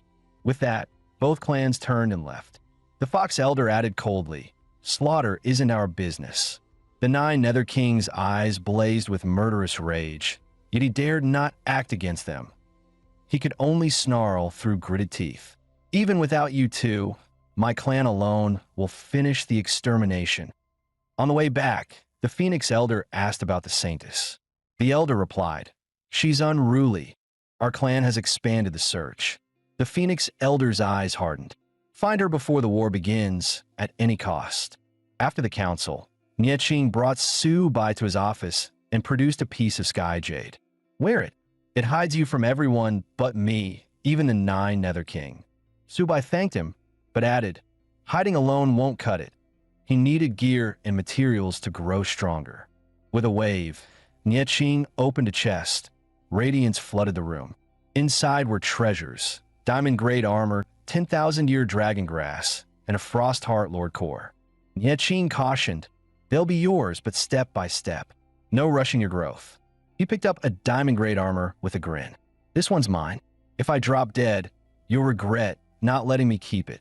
But in the next second, all the treasures vanished into thin air. Seriously? Not even one left. That's stingy as hell. Disappointed, he walked on, only to run into Yenron's father. The man asked him to follow, saying he had something to discuss. With a stern face, Lin Jinan asked, it was my idea to leave you in the 10,000 races battlefield. You don't resent me, do you? He quickly shook his head. I don't even get what that girl sees in you. So, how far have you and Yinran gone? The sudden question made his heart skip, and he hurriedly explained they were just friends, nothing inappropriate. Lin Jinan waved it off, handing him a piece of golden armor. Take this. Don't throw your life away on the battlefield. He accepted the armor with both hands, bowing slightly. Thank you, Uncle Lin. The next day, Wang Yang stood in front of Zhang Leixiao's coffin. He fought back tears. Rest in peace, brother. Su Bai has already avenged you.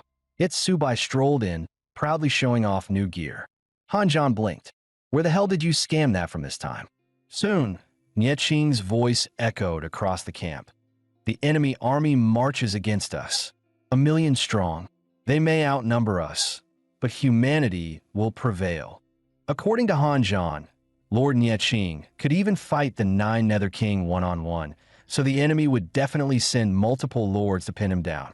Their task was simpler: obey orders and follow the army into the Misty Mountains for reconnaissance. Before long, Diamond rank experts had already clashed. The battlefield shook with chaotic energy, enemies swarming everywhere. And as expected, another pack of beasts rushed over. Turtleback wolves and giant horned deer. Just small fry. The soldiers grinned and pulled out their weapons, eager to spill blood. Su Bai released Xiao Ba and Xiao Bai from his backpack. Gotta snatch some military credit too. The aura of the White Tiger's bloodline burst forth, overwhelming the field. Xiao Ba's massive body slammed down like a mountain. Han Zhan and the others groaned. Come on, Su, you're hogging all the credit again. But then, Xiao Ba and Xiao Bai's bloodline pressure rolled over the beasts. Every creature trembled, terror rising from the depths of their blood. Resistance wasn't even an option. Under such a superior bloodline, they all dropped to the ground in submission. Just as Su Bai frowned in confusion, the system prompt appeared. Congratulations, host. Legion function unlocked. You may recruit an entire race into your army to fight under your command. Condition: they must submit willingly. Once accepted, their lives and deaths fall under your control, and you may command them through mental force. The Turtleback Wolf clan pledges allegiance. Accept. The Giant Horned Deer clan pledges allegiance. Accept. What the hell? There's a legion function. I can recruit entire races. Without hesitation, he accepted their surrender.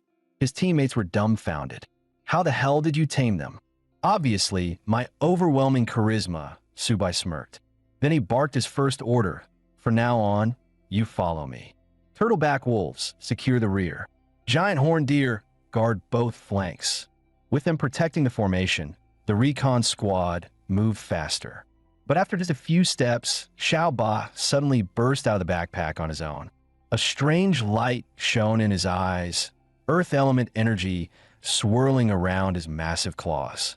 Su Bai thought he had found treasure underground. The next second, Xiao Ba shot into the air because a colossal centipede erupted from beneath the earth. Han Zhan and Chao Zixuan nearly jumped out of their skin. Careful, that's a sawtooth centipede, also called the Ghost of Hell. Su Bai tilted his head.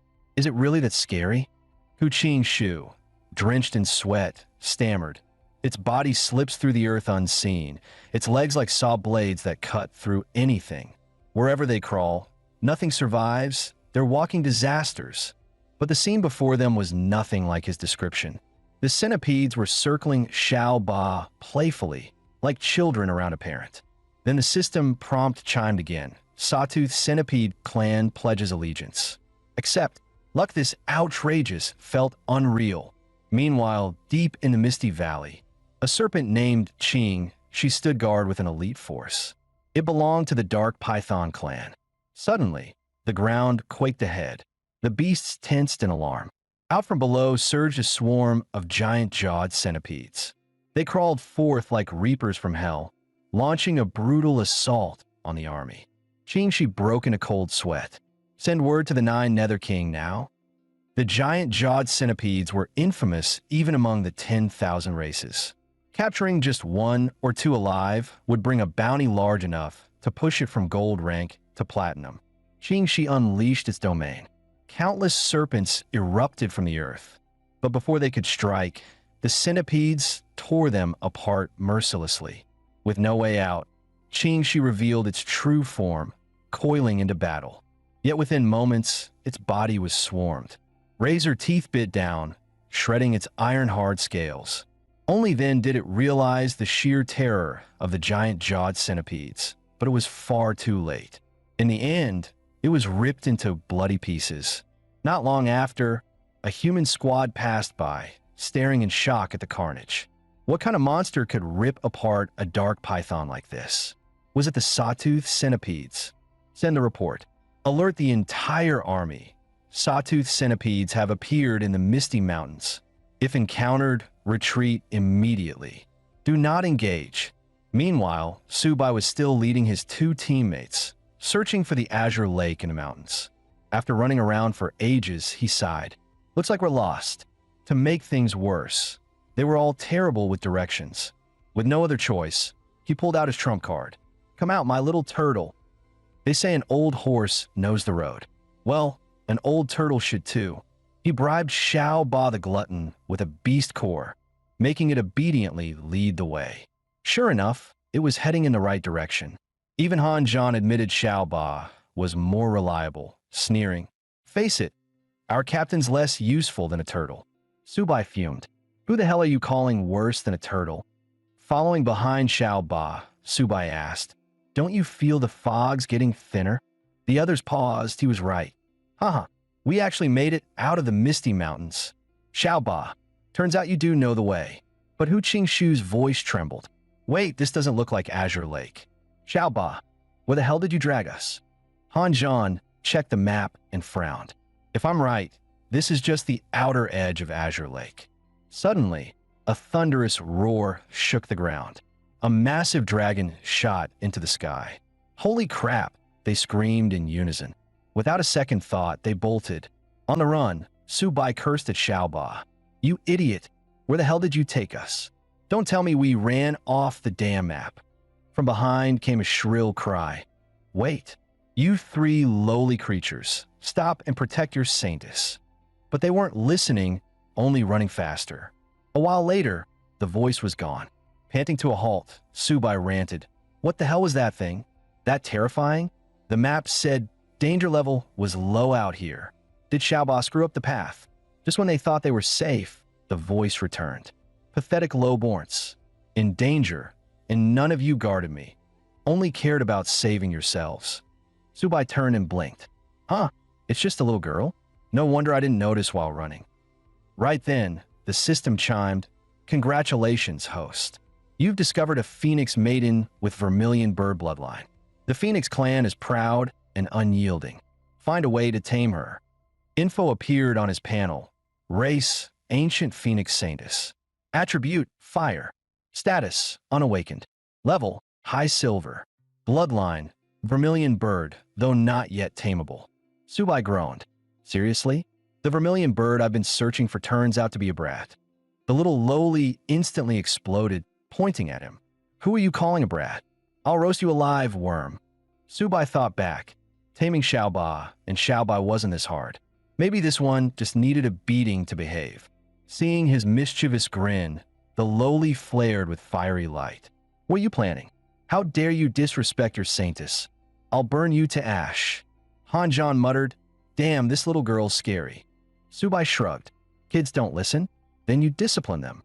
With Go's step, he snatched her up by the collar. The lowly gasped in shock. A lowly creature dared lay hands on her? She shrieked, despicable beast. You're dead. I'll never forgive you. But the next second, Subai slammed her onto the ground. Stay down. Brat still so mouthy? Planning to spit fire too? Saintess or not, titles don't work on me. Fire in the forest is dangerous. Didn't your parents teach you that? Just answer one thing. Submit or not. Say, I yield, and I'll let you go. Han Zhan and Chao Zishuan stared dumbfounded. Subai, is it okay to discipline a little girl like this? Meanwhile, the lowly burst into tears. You filthy creature. Just wait. When I grow up, I'll make you pay. I'll spank you till your butt bursts. Subai smirked and wrapped her head again. Still talking back? Stubborn brat. Beg for mercy, and I'll stop. And so, Subai kept disciplining her until nightfall. After the meal was ready, Han Zhan called out, Hey, old Su, want some chicken legs? Refill your strength, and keep smacking her. Subai waved him off. Forget it. That's enough for today. Let's eat first. The lowly was seething with hatred, shouting, I'll never forgive you. Just wait till my clan's elder arrives. She'll crush you. Subai snatched her up again. Your elder? I'll smack her too. Now shut up and eat. Sniffing the food, Subai asked, Why does this turkey smell so good? Han Zhan grinned. It's bronze tier flame turkey. The proud little lowly thought, Humph, I've tasted countless rare treasures. Bronze means nothing, but the aroma hit her nose, and her eyes widened. So good. What did you sprinkle on it? Why does fire make food smell better? Subai smirked. Don't tell me this saintess has never eaten cooked food? Out loud, he said, Of course. Want to try? Hold on. With seasoning, it's even better. Go on, take a bite. You'll love it. She took the chicken leg, bit down, and her eyes lit up. This is the best thing I've ever eaten. I want this every day. It's better than the elder's so-called divine ingredients. Subai chuckled. Simple deal. Obey me, and you get chicken legs every meal. The lowly's pride crumbled. Fine, I'll do whatever you say. Just give me more. The system prompt chimed. Congratulations, host. Ancient phoenix tamed. Host has advanced to high silver. Subai grinned. Who knew a chicken leg could tame a vermilion bird? Xiaobai, come out and meet our new friend. He introduced them. From now on, Xiaohong's family too. At the sight of them, Xiaohong's eyes sparkled. Such a cute turtle and kitty. Xiaobai roar, brat. I'm your big bro. Xiaobai grinned. And I'm white bro. Show some respect. But Xiaohong hugged them both, laughing. Nope, turtle and kitty, way too cute. Watching them play, Han Zhan muttered, You don't think old Su really sees that girl as a pet, do you? Feels shady.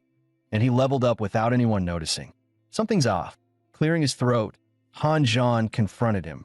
Old Su, you really advanced to high silver? Subai nodded casually. Yeah, easy enough. Han Zhan cursed inwardly. Easy my ass. He pressed. So what's your secret? How'd you level so fast? Subai thought, can't exactly say system, can I? He stood up, speaking solemnly. Old Han, truth is, I do have a method. With our bond, I'd share. But in Dragon Nation we say, the way cannot be spread lightly. Especially when it concerns reaching king rank. You get me? The word king made Han Zhan freeze, then nod like mad. I get it. Totally get it. He flipped his palm, producing a beast core. Here, a gold tier core. Subai snatched it up, grinning. Nice. I knew I could count on you. Now, listen closely. This is wisdom straight from Lord Nye Qing himself. Martial cultivation, is it about realms? No, it's about the heart. If you carry an unshakable will to seek the Tao, your path will outpace everyone else's. Look at that mountain. If you focus only on the mountain, it's a wall. But if you only fix your eyes on the peak, the climb through foot and mid-levels won't matter. You'll break through in one rush. Han Zhan scratched his head. Sounds like something, but also like nothing. Did you say anything at all? A moment later, he slapped Su Bai's shoulder. I get it. Thanks, old Su. I finally understand. As long as I tell myself every morning, I will be king rank, there'll be no bottlenecks. The Tao is simple. Why didn't I see it before? I'll use every second to train. Su Bai and Chao Zishuan exchanged helpless looks. Great. He's gone mad. After finishing up, Su Bai turned to Xiao Hong. Enough playing. Help Xiao Ba and Xiao Bai awaken their second origin talents. But Xiao Hong just stared blankly, not knowing how. Su Bai said patiently, didn't know before? Now you do. Use your spirit power. Feel inside. You'll find an ability that awakens others' second origin. Xiao Hong hesitated, then followed his instructions. The next moment, her eyes lit up. I can really feel it. Big bro, Ba, you first. Flames surged into him. Xiao Ba screamed, it hurts. Stop it. Xiao Hong gasped. Big bro, your true body is massive. Su Bai encouraged, endure it. Look, your tail's glowing.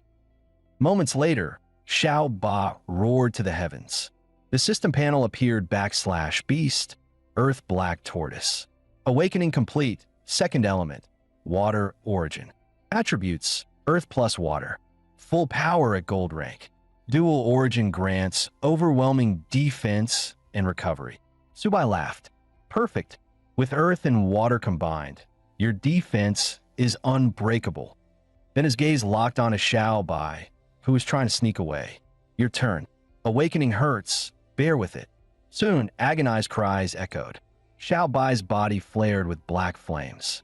Beast, metal white tiger. Awakening complete, second element, shadow origin. White tiger bloodline plus shadow origin. An ultimate feast of slaughter and terror. Su Bai roared in excitement.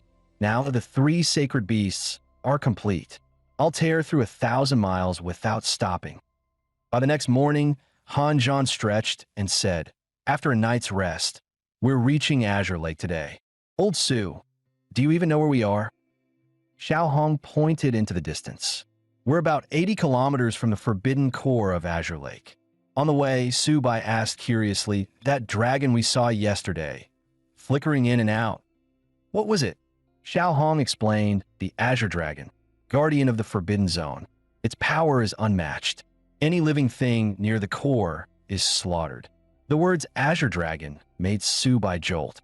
Xiao Hong added coolly, yes, terrifying. Even Lord-level beasts that strayed inside never came back. Cold sweat beaded on Han Zhan's forehead. Even lords? That strong? Then why hasn't the Nine Nether King tamed it? Xiao Hong's answer stunned them. The Nine Nether King once gathered the three royal clan elders. Even together, they failed to subdue the Azure Dragon. The group gasped in unison. What? Even the Nine Nether King couldn't? If we just rush in, isn't that suicide? Meanwhile, Su Bai quietly pulled up his system. Scan the Azure Dragon's bloodline. If I tame it today, the four divine beasts will finally be complete. But the system's response crushed his hopes / Azure Dragon detected. Bloodline purity, extreme. Power, half king. State, berserk. Danger level, lethal. Host too weak. Taming impossible. Return when stronger. Su Bai sighed inwardly. Even the system warned the Azure Dragon was lethal. Better pull back while we can. He said out loud, Old Han, old who?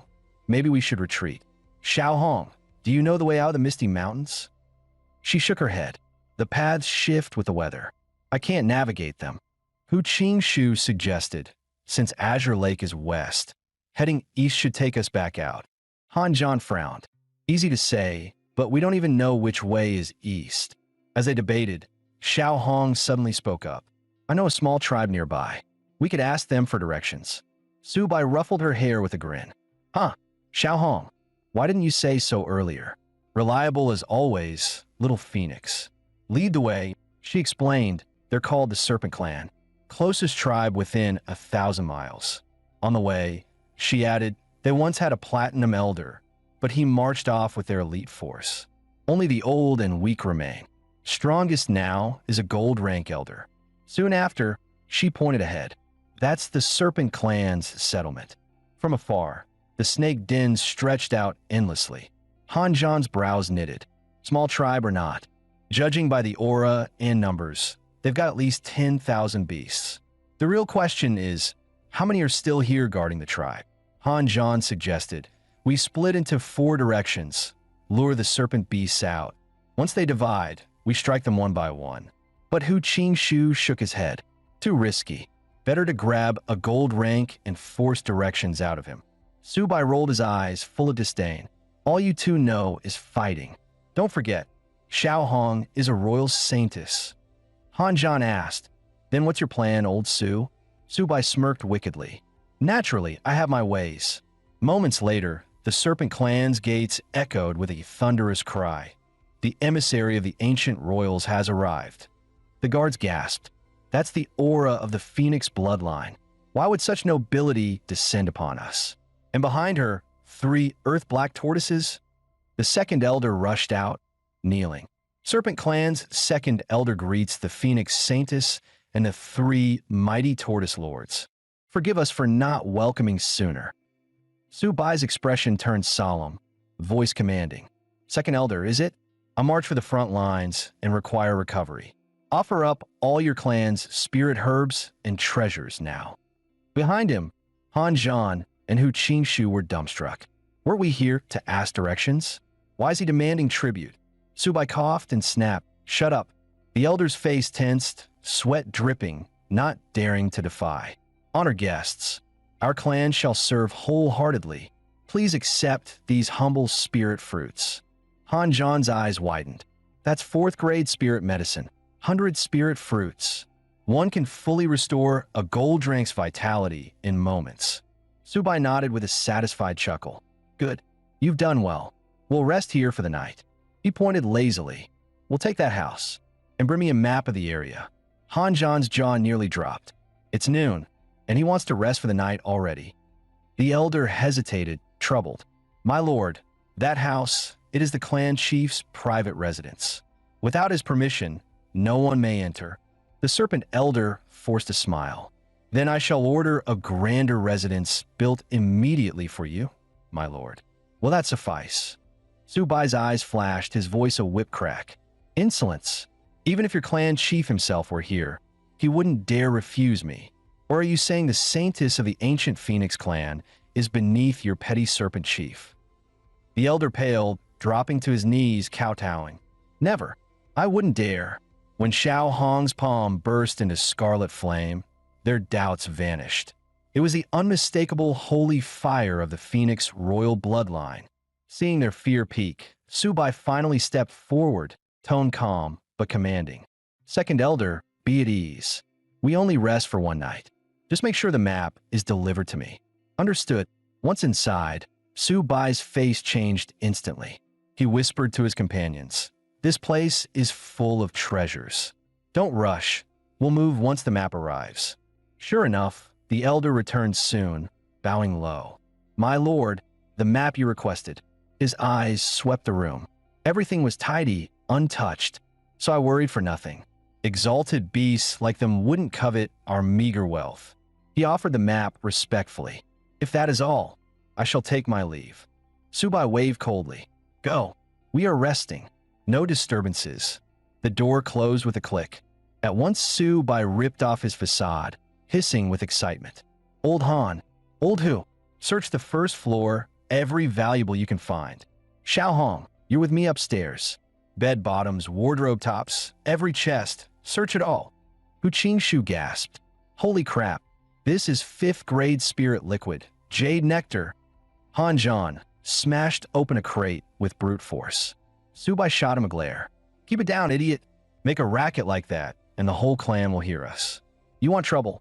On the other side, Xiao Hong shouted with delight. Master, a whole chest of grade 4 spirit fruit. 100 spirit fruit. Soon, a mountain of treasures piled up before them. Su Bai's gaze swept over the loot, eyes glinting sly. Everyone ready? With nods all around, he roared. Then what are we waiting for? Feast. They devoured the spirit treasures like wolves. Han Zhan rubbed his stomach, thrilled. Old Hu, I think my silver bottleneck is cracking. Su Bai cut him off sharply. Enough. We've eaten our fill. Now it's time to study the map and plan our escape. They huddled around the map. Subai tapped it decisively. We gather all the Serpent Clan tonight. Xiao Hong, you take down their silver ranks. The golds are for Han and Hu. No objections? Good. At nightfall, we strike. Han Zhan thumped his chest. Leave it to me. I feel like I could crush a mountain. Night soon fell. Cloaked once more, Subai strode into the courtyard, voice booming. Second Elder, summon every Serpent Clansman, now. The Elder obeyed, leading the horde to gather. Bowing low, he asked, Exalted Tortoise Lord, what are your orders? Subai scanned their formation, spread out cautious. Humph. Even posted 3 golds to encircle me, crafty snakes. Suddenly he ripped off the cloak, eyes cold. Orders? Just one. I'll be taking your head. With that, his golden claw strike ripped through the air. The second Elder barely evaded, roaring, Despicable human. His voice thundered. Serpent Clan, attack. Tear them apart. Han Zhan and Hu Qingshu charged into the fray.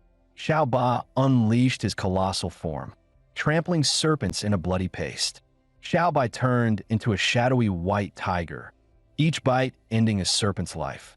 But Xiao Hong was the wildest, skipping through the battlefield, laughing, shouting, barbecue, roast snake meat. Everywhere she went, serpents went up in flames, screaming. Subai smirked, watching. That phoenix fire terrifying beyond measure. In moments, the serpent den was an inferno. Screams filled the night. Save us! Elder, save us!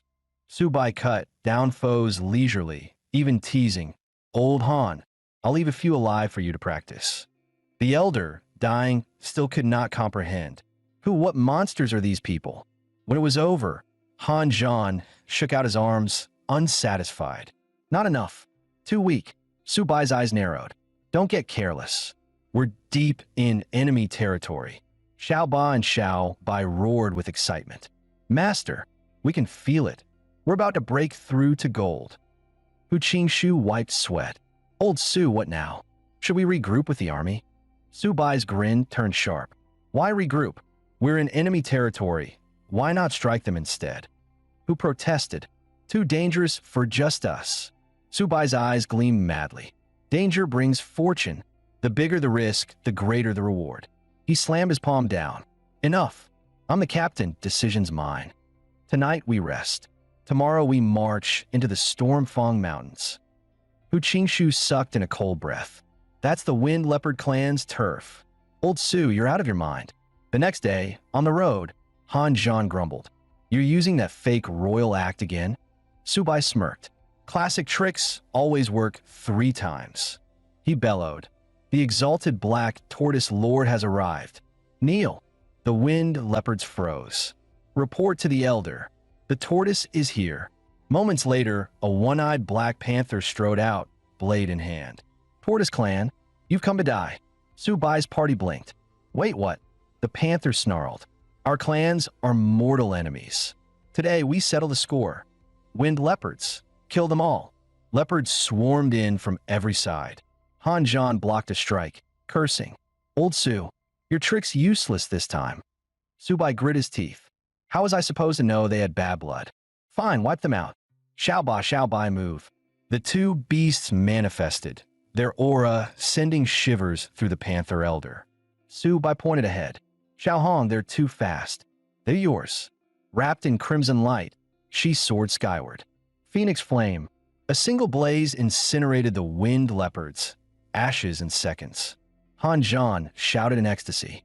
Yes, I'm breaking through. Subai chuckled. Told you my method works. A panel flashed before him / congrats. Earth Tortoise evolved into Water Veil Tortoise, gold rank achieved. Congrats. Metal Tiger evolved into Dark Gold Tiger, gold rank achieved. Subai's grin widened. Beautiful. Huge gains this time. He looked up. Xiao Ba loomed even larger. New panel / Water Veil Tortoise. Element. Earth / water. Rank gold. Black Tortoise bloodline. 50% awakened. Subai gasped. Debuff enemy's attack by 20%, plus water barrier? That's broken. Next was Xiao Bai's panel / Dark Gold Tiger. Element, metal/shadow. Rank, gold. White tiger bloodline, 50% awakened. Subai's eyes lit. Shadow strike, double speed. Faster than ghost step itself. He laughed. Bai, from now on, you rule the shadows. Hanjan groaned. Old Su, I also have faith and conviction. Why am I not breaking through? Subai gave a sly smile. Simple, old Han. Your conviction isn't firm enough. Then he turned to Xiao Hong. So, little Phoenix, where's our next stop? Xiao Hong's tone turned heavy. There's only one place left we haven't gone. The main city of the Black Tortoise clan. Subai's eyes gleamed. Perfect. Then that's our next destination. The main city itself. Han Zhan froze. Old Su, are you out of your mind? That's a true major city of the 10,000 races. Even during war, there are bound to be powerhouses guarding it. Just a few of us scheming against the main city. This is suicide. He shook his head violently. No way. If our human identities are exposed, we won't even have a chance to run. Hu Qingshu quickly agreed. Han's right. With just the three of us, storming a main city is too reckless. But Subai simply smirked, his voice calm yet forceful. Old Han, old who? Have you forgotten your faith? Your Tao-seeking heart. If you want resources, if you want power, then risk is the price we must pay. Picture this. The day you ascend to king rank, standing atop the Great Wall, looking down on the 10,000 races like ants. Imagine the worship you'll command, the glory you'll bring to our people. Subai's voice thundered with conviction. We march for the glory of the human race. What could be more honorable? Even if we don't make it back, our deaths will be a monument to greatness. Do you understand? Han Zhan's blood boiled, his spirit ignited. He roared, yes. For the human race's cause, I, Han Zhan, would live great and die glorious. Subai clasped his hand firmly, eyes blazing. That's it, old Han. That's the spirit of a true son of humanity. He raised his arm, voice fierce. Xiao Hong, lead the way. For our people's honor, forward. 3 grueling days passed. Exhaustion weighed heavy, and they groaned. How much farther? Xiao Hong suddenly beamed, pointing ahead. We're close. That, right there, is the Black Tortoise clan's main city. The group lifted their eyes, and what they saw stole their breath. Before them towered a city so vast, so imposing, it seemed to split heaven and earth itself. The colossal walls radiated a crushing majesty. Han Zhan and Hu Qingshu felt their legs tremble, an instinctive fear pressing into their bones. Yet Subai only laughed boldly, his voice ringing like steel. What's there to fear? We are sons of humanity. Xiao Hong's expression grew solemn as she explained, this city, Black Tortoise's main citadel, is the grandest of all. I once came here with the Great Elder. Each wall bears 13 gates. By custom, royal-blooded powerhouses enter through the central gate. The Black Tortoise clan itself uses the 2 adjacent gates. As for the side gates, they're for other high bloodline clans, but even they must undergo aura verification and pay tribute to pass. Xiao Hong continued her explanation. The so-called toll fee is paid in amethyst stones. 1 stone is worth about a tier 3 elixir. They're not just currency. They carry immense energy and can be used directly in cultivation. But for powerhouses above platinum, ordinary stones aren't enough. They use higher-grade spirit crystals infused with elemental power, gold, earth, even space itself. Subai smirked. What's this? Don't tell me, little saint beast, that you've only got a single amethyst stone left in your pocket. Xiao Hong puffed her chest and jingled the pouch at her waist. Oomph. This is a spatial pouch, about 100 cubic meters inside. I'm actually pretty rich /. The group gasped in unison. No wonder she's always so relaxed about spirit materials. She's been cultivating with amethyst stones. This little lowly's a rich lady. But in the very next moment, Subai snatched the pouch straight from her hands. His eyes gleamed as he declared shamelessly, Xiao Hong, a child like you carrying this much money is unsafe. As your master, I'll keep it for you. Decision made. Before entering the city, Xiao Hong cloaked them all with the aura of the Black Tortoise clan. This disguise will last 7 days. With it, we can slip in through the side gate, no toll needed. Along the road, beasts of all kinds bowed respectfully at their passing. Subai grinned ear to ear. Told you, works every time. At the gates, serpent guards bellowed. We welcome the honored lord's return to the main city. The pomp and spectacle made the group puff with pride. Now this is status. But once they stepped inside, the sight froze them in their tracks. Beasts of every shape and kind thronged the streets. The city teeming with life, yet thrumming with lethal danger. The atmosphere was both vibrant and suffocating. Han Zhan's voice quivered. Old Su, I didn't expect this many powerhouses inside the city. The depth of the 10,000 races, it's terrifying. With the 3 great royal clans plus these elites, our human warriors could never stand against them. Xiao Hong explained at the right moment. The 3 royal clans hold absolute control over the lower bloodlines. Out of the 10 million soldiers the king of 9 Nether summoned, at least 9 million are cannon fodder. The true elites are only the 9 Nether royals and the Dizong serpent clan. Subai suddenly understood. No wonder Lord Huanshan doesn't take this army seriously. So that's the hidden reason. Didn't expect the main city of the myriad clans to be this lively. Why don't we take a look around? Just then, Xiao Ba's voice came from the system space. Master, I found something good. About 10 kilometers southwest. Subai's eyes lit up. He cleared his throat and said, Old Han, old who this city is way too big. If the 3 of us stick together, it'll slow us down. How about splitting up? Hu Qingshu nodded. Makes sense. I also want to check if there's a place with ancient records of the myriad clans. Subai pulled out 2 purple crystals and handed them over. Don't say I'm not generous. 1 each. Act on your own, and we'll regroup at the city gate later. No need to thank me. Just enjoy yourselves. Xiao Hong, let's go. Watching Subai walk away, Han Zhan muttered under his breath, cheapskate. Following Xiao Ba's guidance, Subai arrived at a mysterious location. He muttered to himself, what kind of treasure could be hidden here? While examining the wall and thinking, this wall isn't even that high. I could climb it, Xiao Hong suddenly shouted, Master, look! In the sky, a giant dragon tried to fly over, only to be instantly burned into ashes by a surge of lightning. Subai sucked in a sharp breath. Good thing I didn't rush. This rune looks familiar, like something I read in an ancient book. Then it hit him. I remember. This is the Purity Barrier. The Dizong Serpent Clan really went all out. With this in place, even a diamond rank won't sneak past unnoticed. A sly grin crept onto his face. But what treasure could be worth guarding with such a barrier? Before he could think further, Xiao Hong warned, Master, someone's coming. Hi! A Serpent Clan commander appeared for inspection. The guards bowed respectfully. Lord, you're here to check again? Don't worry, everything's under control. Subai whispered, stay here.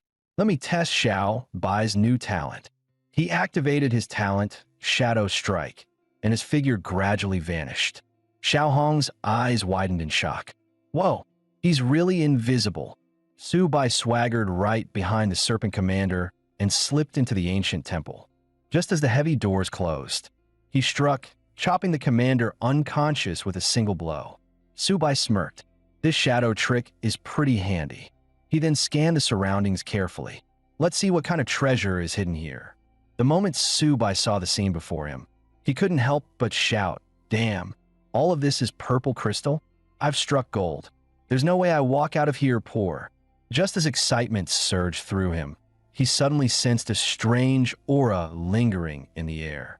His eyes narrowed. Someone's here? Could be the Dizong serpents hiding around. He barked sharply. Who's there? Show yourself. To his surprise, 2 figures stepped out of the shadows, their voices showing clear recognition. Han Zhan and Hu Qingshu appeared, stunned. Subai, it's really you. What the? You too. Subai's eyes widened, then he smirked. One said he was off to read, another claimed the weapon shop. The last one swore he was sightseeing. And yet, here we all are. He leaned in closer, lowering his voice with a mocking grin. Didn't you two brag about being upright and proper? Then why the night cloaks? Looks like you're more professional than me. How do you even sneak in? Don't tell me you alerted the guards. Han Zhan chuckled slyly, saw a tunnel, and wandered in. That's all. Subai rolled his eyes. Fine, keep your secrets. Just remember, take what you can, and keep it quiet. He waved them off. And don't follow me. With that, he turned to loot the treasure. Soon, Han Zhan and Hu Qingshu's packs bulged full. Han Zhan wiped his sweat. That's enough? I can't carry more. Subai shot them a look of disdain. Pathetic. But then disaster struck. A small bell slipped from Han Zhan's pack, clattering loudly on the ground. From outside came a sharp shout. What was that? Something's moving inside the temple. Subai cursed under his breath. Han, you troublemaking bastard. Serpent guards rushed in, spotting their unconscious commander. Lord, sound the alarm. The temple's been breached. Raise the purity barrier to maximum. Don't let them escape. In desperation, Subai unleashed gravity of the earth. Run, now, or it's over. The serpent guards were crushed in place. The three of them bolted like arrows released from a bowstring. Behind them came furious roars. The thieves escaped. After them, lock down the city. Search every house, every street. Don't let them slip away. Outside the temple, Xiao Hong reported anxiously. Master, the entire city guard is mobilized. Han Zhan's face turned grim. Old Su, we really messed up this time. Even Hu Qingshu, usually calm, spoke with tension. The whole city's sealed. No one's coming to help us. Yet Subai suddenly flashed a mysterious smile. Haven't you heard the saying? The most dangerous place is the safest. The words left Han Zhan and Hu Qingshu utterly baffled. Moments later, Xiao Hong followed Subai's plan, running up to the guards and shouting, "The thief went that way."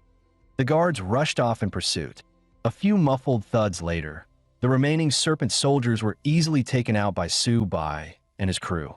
Subai ordered, "Old Han, you two clean up the corpses." Then he turned to Xiao Hong. "We're going in."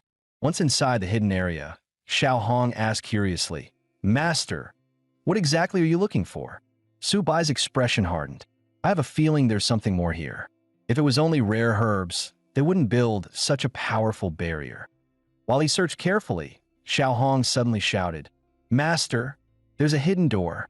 Subai frowned. "I don't see anything." Xiao Hong explained, "It's covered by special sorcery. Humans can't see it." With that, she pushed hard against the wall, and a secret chamber revealed itself. Subai cursed under his breath.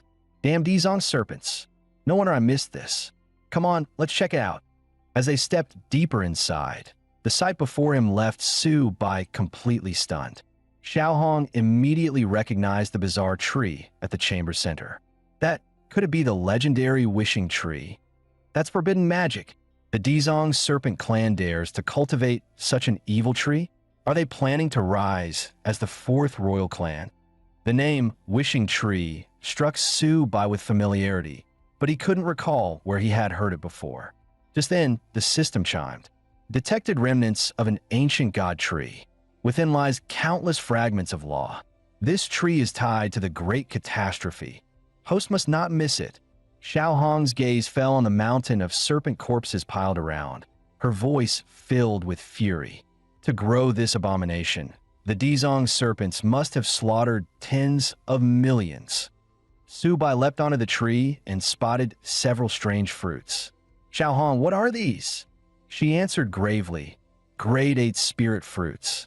The serpents sacrificed countless lives for them." As Subai plucked one, his eyes widened. A fruit the size of a fist, weighing over 100 jin. "I've never seen anything like this. What does a wishing fruit even do?" Xiao Hong explained. "Each one contains terrifying energy. It can boost the bloodline concentration of a lord-level powerhouse. But once the concentration rises too high, endless slaughter of one's own kind is required to sustain it. That's why the wishing tree is banned by the 3 royal clans." Subai sighed. "So powerful. No way I'm leaving it here." He summoned the system. "How do I take this ancient god tree?" The system replied, "To transplant the tree, the host must first awaken its divinity. Place your hand upon it. Warning, awakening the tree's divinity will cause minor disturbances in the mortal world. Host, be prepared." "Just minor disturbances?" Subai shrugged it off and pressed his palm against the trunk. I'm ready. Let's do this. The next instant, a deafening explosion shook the chamber.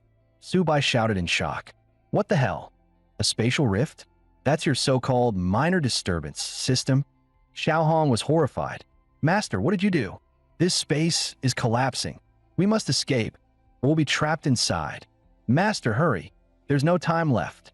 Subai frantically sped up, shoving the entire tree into his storage bag. Seeing the chamber quake violently, he knew the place was moments from destruction. Without hesitation, he and Xiao Hong dove into the storage bag. The instant they vanished, the space outside collapsed with a thunderous roar. Gasping for breath, Subai muttered, "We're safe for now." Xiao Hong, however, cried out with joy. Master, you did it. You actually transplanted the wishing tree. Gazing at the massive tree and the mountain of treasures within his space, Subai knew the transfer had succeeded. But then, why was the ground still shaking? His eyes widened as he noticed the purple crystals rapidly vanishing. He cursed, "Damn it, this tree's devouring the treasures. All my materials, stolen by this damn tree. Spit it back out." Just then, Xiao Hong screamed, "Master, move. The wishing tree, it's evolving." Scene shift. At the Great Wall garrison base, a soldier pointed toward a distant beam of light. Lord Nieqing, that power, it's overwhelming. It feels beyond the laws themselves. Nieqing froze. What? Could there be an existence in the heart of the myriad clans stronger than the Nine Nether King? Contact the scouts immediately. I want answers. Meanwhile, in the Nine-Tailed Fox Royal City, they too witnessed the phenomenon. That's divine power, impossible. The Forbidden Lands aren't broken yet. How could divine essence be leaking out? Why would such terrifying energy appear in the Dizong, Serpent Capital? Send a team to investigate at once. In the Nine Nether Royal City, alarm bells rang as well. This dreadful energy, why in the Serpent Capital? What is going on? A guard knelt down in panic. We don't know, my lord. I'll go to the main city and find out. At the same time, the Bihu Lake Forbidden Land stirred. In the depths of the myriad clans, the Sword Tomb Forbidden Land trembled. Along with the Luo Tian River, the 10,000 Mountains, and the undersea Ivory Mountain, every Forbidden Land was shaking. From the vast starry sky came an ancient voice. The gods are eternal. Soon, we shall return to the mortal world. Scene shift again to the battlefield of the myriad clans. Both warring sides halted, shouting in shock, "What's happening?" Long Ao's heart sank. That's coming from the main city. Damn it, don't tell me the wishing tree has gone wrong. If the three royal clans find out I use forbidden arts to cultivate it, I'm finished. Without hesitation, he ordered the entire Dizong Serpent clan to retreat. Chaos erupted instantly. Warriors on the battlefield roared. Slaughter the myriad clans. Charge! The other clans cursed loudly. Shit, how are we supposed to fight now? The serpents ran off. Screw this, we're retreating too. The humans seized the chance, launching a merciless pursuit. As they fled, the myriad clans shouted furiously, "Damn those serpents!" running without warning. Meanwhile, Subai stood in the ruins, utterly dumbfounded. What the hell? Did I cause all this? Gazing at the devastation, he muttered, "Too tragic." Suddenly, a furious voice thundered from above. "Cursed thief! How dare you touch our sacred tree? Hear my command. Seize him." The one who arrived was the serpent's ninth elder, a powerhouse at platinum rank. Subai's face turned grim. If he didn't run now, he was dead. Sensing his intent to flee, the elder raised his blade.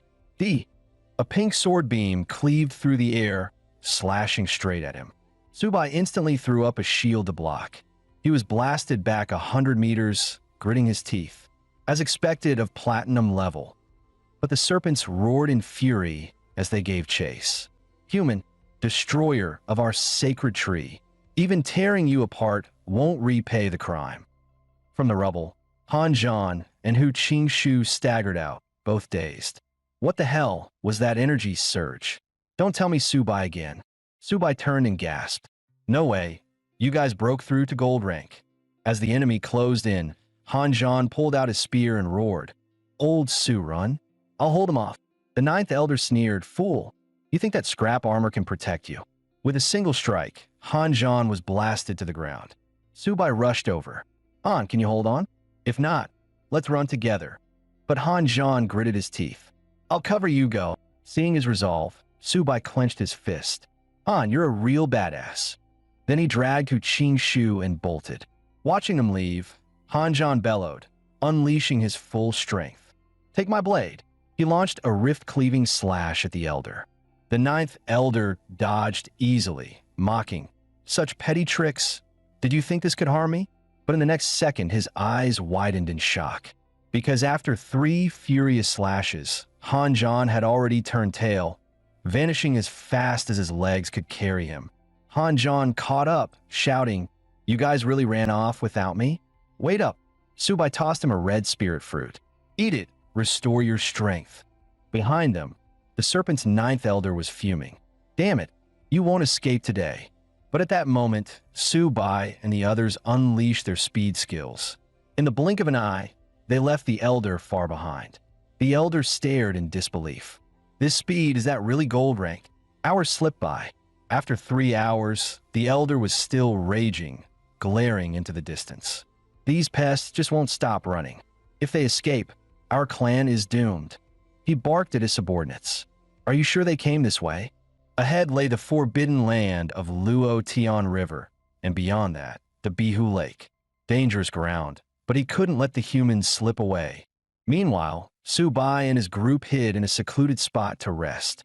They shouldn't catch up for now. Han Zhan frowned. Old Su, those serpents kept shouting about some sacred tree. What's going on? Su Bai looked awkward. It's a long story. Just focus on restoring your energy. We need to move soon. Suddenly, a voice thundered from above. You're not going anywhere. It was the serpent's 10th elder, another platinum-level powerhouse. He glared down at them, snarling. Pathetic. 3 humans, and they still couldn't catch you, forcing me to act. Revealing his true form, he bellowed. Hand over our sacred tree, and I'll grant you a quicker death. With that, he struck, sending Han Zhan flying. Su Bai scoffed. Calling that abomination a sacred tree? I took it away. It's nothing but evil.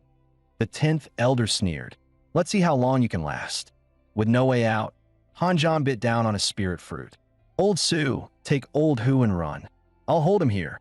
Seeing them hesitate, he roared, I'm not joking. Better one stays than all of us die. Humanity's victory is what matters most. Su Bai and Hu Qingxu hesitated, torn inside. At last, Su Bai grit his teeth. Old Han, we'll wait for you ahead. He dragged Hu Qingxu and fled. The 10th elder immediately turned to chase them. But in the next second, Han Zhan's spear swept out, striking at the serpent's vital spot. Your opponent is me. Before he could press the attack, the elder's tail lashed out, smashing him away. Pitiful human, you're not even worth the life of a worm. Just as the 10th elder was about to pursue Su Bai, he turned back, glaring at Han Zhan. Brat, still alive? Han Zhan clung desperately to the serpent's tail, roaring, I told you. Your opponent is me. The elder sneered. Ignorant fool. In the next instant, he smashed both Han Zhan and his tail into the ground with brutal force. I won't waste my time on you. As his voice fell, streams of energy coiled into serpent forms around Han Zhan. With snapping fangs, they lunged at him from all directions.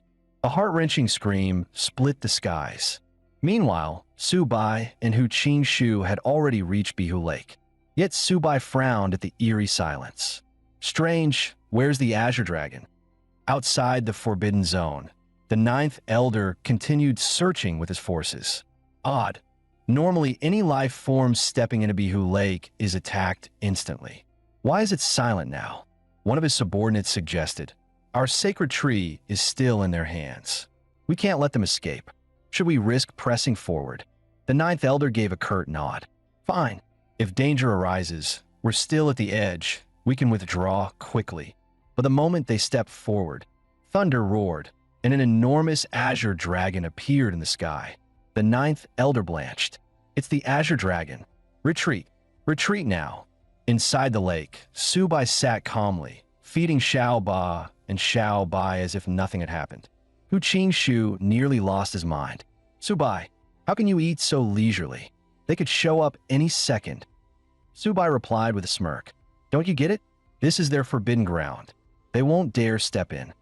He paused, thoughtful. Still, we can't stay here forever. We need to decide our next move.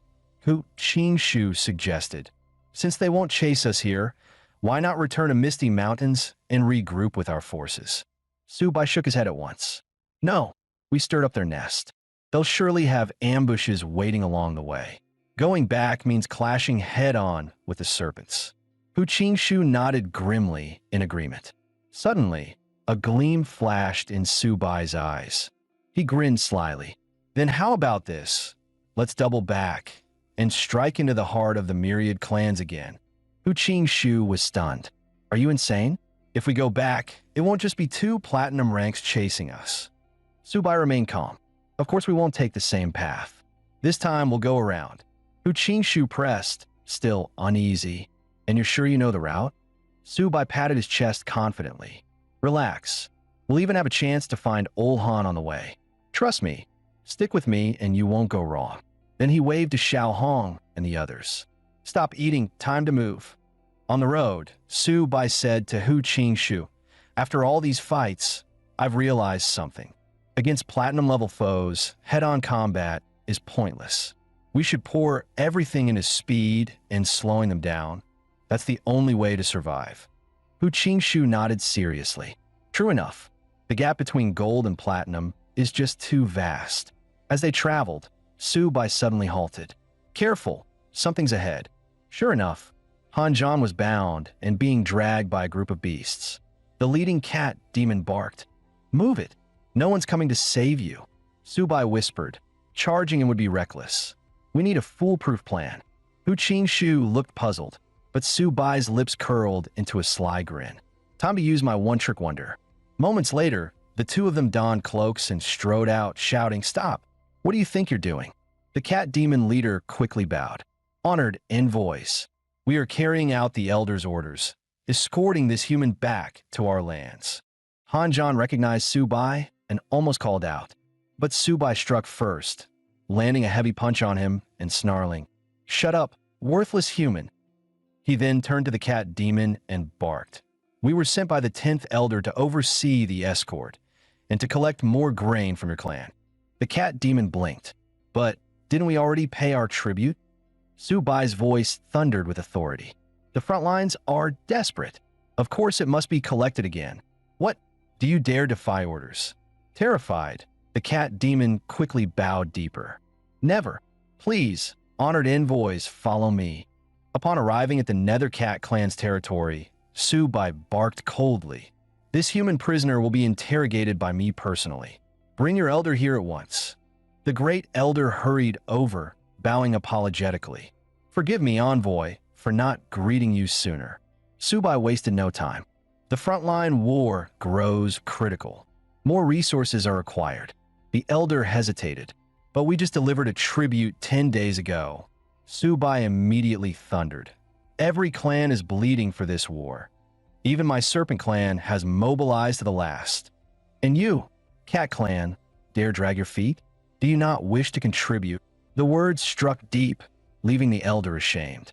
He quickly pledged to surrender his stockpiles, offering 10,000 units of low-grade spirit materials. Han Zhan and Hu Qingxu exchanged dumbfounded looks, muttering in awe. Su Bai was truly a PUA god. The great elder then led them personally toward the warehouse. Su Bai's grin nearly stretched to his ears. Once there, he conveniently sent the elder away.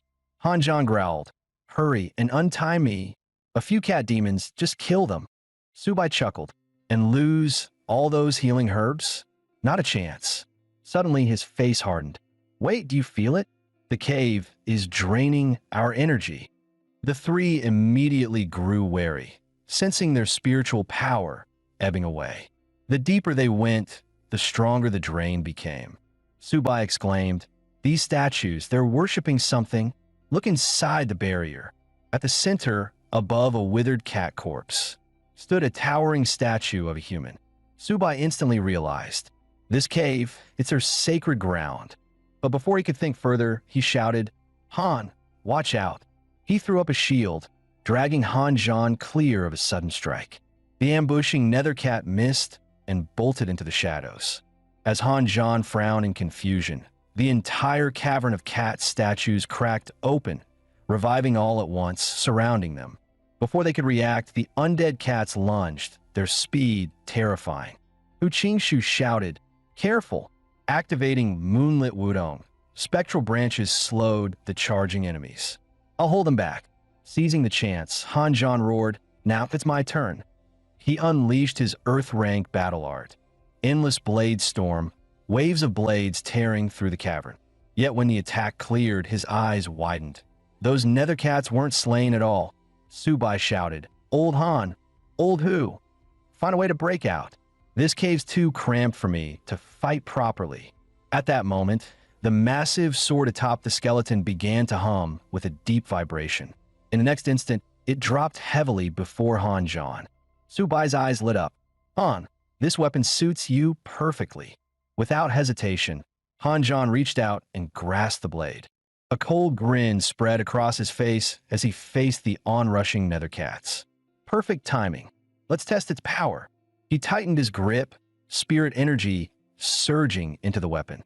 With a thunderous roar, he swung down in a devastating slash. The result left even him stunned. The nethercat before him, and the thick stone wall behind it, were cleaved cleanly in two. Even Subai blurted out, holy crap, that's insane power. Han, you struck it rich. Han Zhan roared with laughter, grinning ear to ear. Ha ha ha, this trip was worth it after all. He swung the giant blade wildly, shouting, brothers, with me, cut our way out. But the moment they stepped out of the cave, the Cat Clan's great elder was already waiting, fury in his eyes. Insulin Numans, you dare impersonate Serpent Clan envoys and destroy our sacred ground? Today you die. His command thundered through the valley. All clansmen, kill these 3 humans. None must escape. A deafening roar erupted as the nethercat horde cried out in unison. Tear them apart, grind their bones to dust, drench the mountains with their blood. Han Zhan's face darkened. There are too many of them. We can't break through. What now? Subai remained calm, sneering coldly. Simple. Leave it to me. In the next instant, he roared, Xiao Bai, Xiao Ba, Xiao Hong, time to work. Golden, blue, and crimson beams shot out at once. The 3 divine beasts descended, immediately launching into a crushing rampage. The Cat Clan's great elder bellowed furiously. All clansmen, kill the summoner first. That despicable human must die. But just as Subai commanded, don't hold back, kill them all. A violet blast surged straight toward his face. At the last moment, Hu Qingshu leapt forward, intercepting the deadly strike. Old Hu, are you all right? Take a spirit pill. Recover quick. Subai shouted anxiously.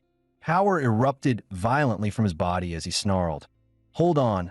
Old Hu, leave the rest to me. We broke free of the serpent capital. There's no way we die in this pathetic cat den. Xiao Hong, guard Old Hu. Xiao Ba, cover me. Xiao Bai, clear the way. With everything in place, Subai's gaze locked onto the great elder, his voice icy. First, I'll deal with you, old cat. The elder laughed with rage, leaping skyward. A mere gold rank dares boast? Let's see you try. But Subai's aura erupted, summoning the sacred beast armament. Your death is here. Boom! An immense surge of energy exploded skyward, shaking the mountains. The great elder's eyes went wide with horror. That sacred beast armament. Impossible. Utterly impossible. Before he could finish, Subai's strike obliterated him, shattered into nothing but dust. Subai spun back and shouted, Old Han, protect Old Hu. We need to move now. Xiao Ba, Xiao Hong, hold the rear. Xiao Ba and Xiao Hong unleashed their skills, flames and thunder exploding outward, shielding the group's retreat. As they ran, the 3 laughed boldly. First we wrecked the Serpent Clan's capital. Now, we've toppled the cat clan's sacred ground. Brothers, this trip was worth it. Let our blood today light the future of the human race. Meanwhile, patrol squads of the Serpent Clan spotted the disturbance in the distance. That glow, it's coming for the Cat Clan's direction. Quickly, follow me. In Nine Nether City, the Nether King himself felt the surge of power. His face twisted with fury. That aura, sacred beast armament? Impossible. This must be a human conspiracy. He roared, send my command. Dispatch 2 diamond-rank powerhouses to the Cat Clan's mountains. Slay Subai at all costs. At the human headquarters, scouts rushed in. Lord Nieching, 2 diamond-rank enemies are moving fast toward the Cat Clan's territory. Nieching's expression turned grim. He rose sharply. Send 2 of our own diamond-rank experts. Immediately. Support Subai at once. But then his brows knitted tighter, unease flashing in his eyes. He raised a hand. No, that's not enough. His voice thundered across the hall. Mobilize the Golden Fire Cavalry as well. Depart at once. Subai and his team must be brought back alive. I can sense it. They're surrounded by millions, their situation dire. The scene shifted. Hanjan gasped for breath, laughing wildly. We finally made it out. Damn those cats. Their speed was no joke.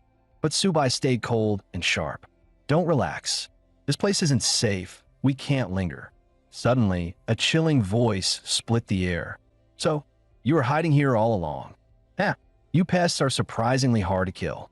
But your luck ends now. Today, I'll flay you alive and grind your bones to dust. A violent blast of power tore through the clearing. Han Zhan and Hu Qingshu were struck before they could react, hurled to the ground with bone-cracking force. From above, the attacker revealed himself, the Serpent Clan's 10th elder.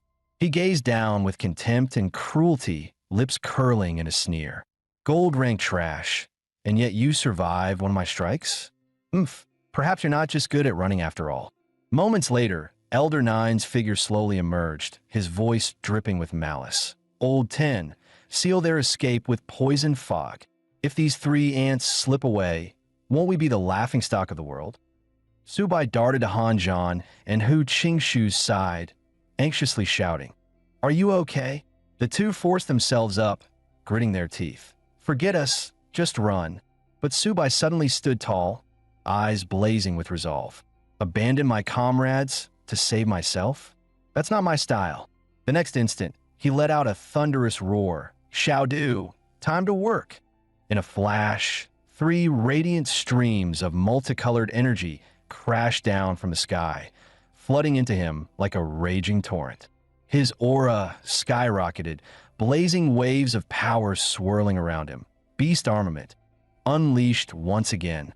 He leveled his sword straight at Elders 9 and 10, voice cold and sharp. Old fools, did you really think I'd fear you?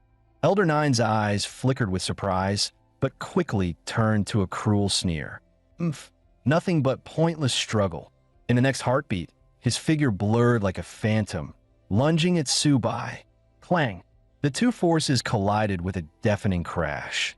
And to Elder 9's shock, Subai held his ground, blocking the full force of his strike. Elder 9's pupils shrank, disbelief twisting his face. Impossible. How could you withstand my attack? Han Zhan and Hu Qingshu were completely stunned. Han Zhan muttered, a mere gold rank, suppressing 2 platinum ranks? If someone told me this before, I'd have called him insane. Subai only grew fiercer, unleashing the power of gung metal. Indestructible, unstoppable. After several brutal exchanges, Elders 9 and 10 were left battered and bloodied, staggering in defeat. Elder 10 snarled through clenched teeth. Damn it, so this is the power of the beast armament. Elder 9's killing intent surged, growling. He must never be allowed to grow stronger. Today, no matter the cost, he dies. Before his words even faded, Elder 10 suddenly opened his jaws, spewing a torrent of poison fog.